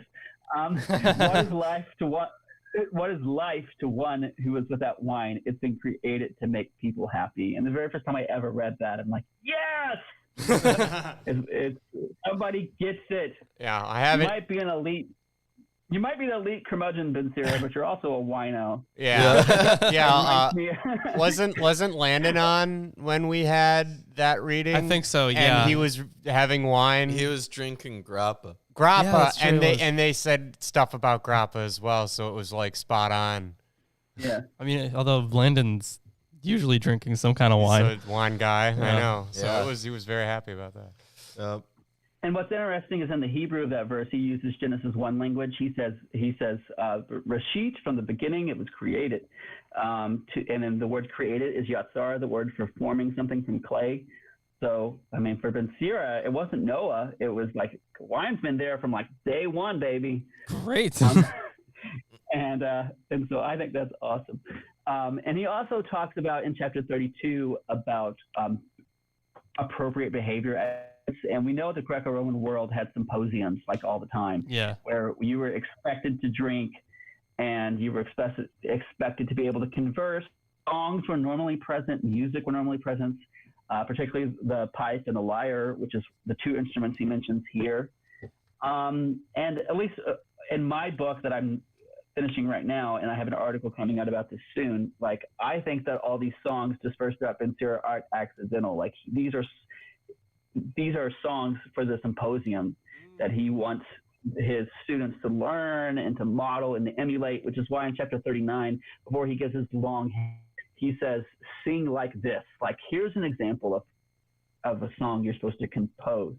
And we have a lot of evidence of kind of philosophical culture and music culture being interspersed in the Hellenistic time period. So when I have that article ready to go, when it's actually which it was just submitted to the printers a couple days ago, I'll upload it and I'll tag you all in. Oh, fantastic. Awesome. Thanks. Yeah. So we're back. We just talked about having a good wife again. Gold and silver make one stand firm, but good counsel is esteemed more than either. Riches build up confidence, but the fear of the Lord is better than either. There is no want in the fear of the Lord, and with it there is no need to seek for help. So all that stuff that we were scared about at the beginning of the chapter, like the bad dreams and crap, like if you just fear God, you won't have to worry about any of that. The fear of the Lord is like a garden of blessings and covers a person better than any glory. My child, do not lead the life of a beggar. It is better to die than to beg. So you were just all about give alms to the poor, alms to the poor, alms to the poor. It's how you show righteousness to God. And you end that by saying, don't you dare be a beggar yourself. Yeah. You should just die. there's that elitism. There's more contradictory worldviews. When one looks to the table of another, one's way cannot be considered a life. One loses self-respect with another person's food, but one who is intelligent and well-instructed guards against that.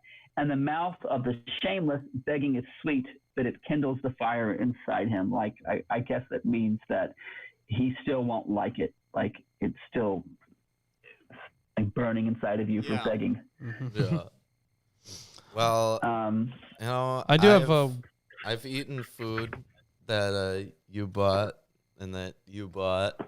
Yeah. And it didn't burn inside me like a fire. It should have. It was a hot pizza. Yeah. Oof. That reminds me of the whole fire in my bones passage in Jeremiah, which is always completely mistaken, Eddie. Because people are like, God wants me to preach, and so I feel this great passion and fire inside of me. And like, that's not what Jeremiah means at all. He's actually God, and is basically saying, I don't want to do this, and every time I try to stop, you make something burn inside of me. It makes me keep doing this. Yeah, a lot of, every time verses are quoted at me as if like I hadn't considered it before. I always make sure that, first of all, not only that the context is proper, like if they're taking it out of context and they're misunderstanding it, but also like in historical context as well. Like what was the author, like what was he thinking? Yeah. When was it written, for all that stuff? It has to be taken into account before quoting verses. And I hate when atheists try to do that shit too. Like these like, here's all this horrible stuff, and I'm like, well, they're actually saying this, not that they're approving of this. They're actually disapproving of this, and sometimes that does happen. So it's from Christians, atheists, everyone really. They just don't bother, reading. Right. They say the Bible is the most read book in the world. Maybe it's the most glanced through book until John. Yeah, I'm gonna say it's the most owned book in the world. Although I did have a note there on verse 30 before we just end off here. Okay, go ahead. So verse 30 highlights the hypocrisy involved in begging, the necessary effacement that masks a bitter resentment within, aptly likened to a fire. Reduced to such non-life, one would be better off dead. Burton Mack has conjectured that Ben Sira may have in mind the cynic practice of begging as a form of social critique. Even if one assumes that Ben Sira's audience comprised an elite group, it does not follow that he would remain silent about the subject of self-reliance. Advice against begging may simply be a traditional topic in such sapiential advice. That was the note there from the New Interpreter's Bible Commentary. That's a possibility. I mean, I think about Diogenes and the whole cynic movement, but Ben Sira probably knew about that. I don't know if he's directly. I mean, for him, if he's criticizing it, it's indirectly. He's concerned about honor and shame and the honor of the scribe and the things that can screw that up for you. He just talked about wives being something like, have a good wife or your reputation and name will be screwed. And if you're a scribe, your reputation and name is everything. Like if you lose that, you're not going to have a job with the kings and nobles and people anymore. No one's going to turn to you for advice, and then you will be reduced to a beggar. Yeah. And he's worried about a lot of that, which is kind of what happens in the story of Ahikar, which was actually a text that was really in Jewish circles. We know about one of our earliest versions of that is from the Jewish community in Elephantine, Egypt. And Ahikar was, someone who he was screwed over by his nephew and ended up getting a bad reputation. And, the king tried to kill him, and he was a scribe, and, everything bad for him. So Ben Sira could be thinking about that too. Not directly quoting that story, but, kind just of thinking having about here's all the narrative in mind. So, all the right. Yeah. Well, anyways, I think it was a long show today, but you know what? We covered a lot, and I think we did a fucking great job. Yeah, I think. Yeah. And David, you are an absolute mad lad. That was fantastic. Thank you. Yeah, and you viewers. Thank you for having me. Well, I was gonna say the whole Patreon thing, but really. David, do you have any stuff that you want to show? Yeah, go ahead. Show out your stuff, man. Show your stuff. I mean, I have this article when it comes out. I told you about that. I'll link it, and read that if you want to know about singers and Ben Sira's time period. That's where I get my Twitter handle from, Sirach Singers. Okay. Because I just thought that would be appropriate alliteration. I'm also kind of doing more stuff. This is completely random, but why I'm wearing my Superman tie. I'm also doing some stuff in more of the world of comics scholarship. So what I have pinned at the top of my profile is a review that I wrote for the book Superman Smashes the Klan, which I think everyone should read because it's like one of the best comics that I've ever read in my entire life. If you want, like, if you've ever been one of those people that's like, Superman's stupid and why would I ever care about that character and what does that character ever have to say to me, read a story about Superman and the Ku Klux Klan through the lens of a Chinese immigrant. What a weird story. And it's really cool. Yeah. And if you want more about why it's really cool, read my review and share it because I want more people to see it. Fair enough. Excellent. Yeah, so go follow him on Twitter to see more of that stuff. Yeah. At Sirach Singers. Right. And you can follow us on Twitter, too. Yeah, you can follow us on Twitter at MKE Atheists. You can also follow us on Facebook. Milwaukee Atheists, just on there. Very, very simple. Free to follow us on those. But we also have a Patreon. Yeah, where for $1 a month, you get the script for all of our scripted videos. For $5 a month, you get Lawrence's book and any other stuff that we self-publish. For $10 a month, you get into the monthly T-shirt raffle giveaway. Yes, with T-shirt giveaway. Our wheel. And for $20 a month, you get entered into, or you can join the Patreon Hangouts. And also when we hold events, you got a free ticket. You can just come. Yeah, just do your thing. And for $50 a month, you can be on any of our weekly shows once a month. Yeah, that's what you can do. Plus all the other stuff. Yep. And beyond Patreon, we also are collecting cash donations. Yes. If you would like to support Ball here and donate money, once we hit $666, we are buying a Thetan meter. We will be seeing who the most clear is It's not on me. our crew. Definitely not me. We are going to talk all about Scientology and take it apart and show you how a Thetan meter works. Show you how it works and Manipulate it. show you how to fudge the results. Yep. Yeah. So all that good stuff. Is that a calf? Yes. Is that a calf altar that you have? Yeah, Yes. we have it right. And it's- I 3D printed it, It's sitting right on top of the Holy Scriptures. and I'm sure no one would willingly sell these things, so I had to make my own. It is a high place. yeah. Yeah. Let's see what else. We got an Amazon wish list. If you Yeah. want to put more books on this table, if you want to, see a video on something, perhaps you can get us a book on it, and it's on our wish list, and we can use it as a source. We read through them and all that stuff. Whatever you do with a book, you do with that. We do that. And finally, if you don't want to play the wheel, feel free and buy any of our other T-shirts or Teespring. giveaway stuff like mugs and hoodies. Yeah. Yep. Teespring, whacking fun stuff. Yeah, I think that's all the shilling we got to do. So until next time, we will see you on Sunday.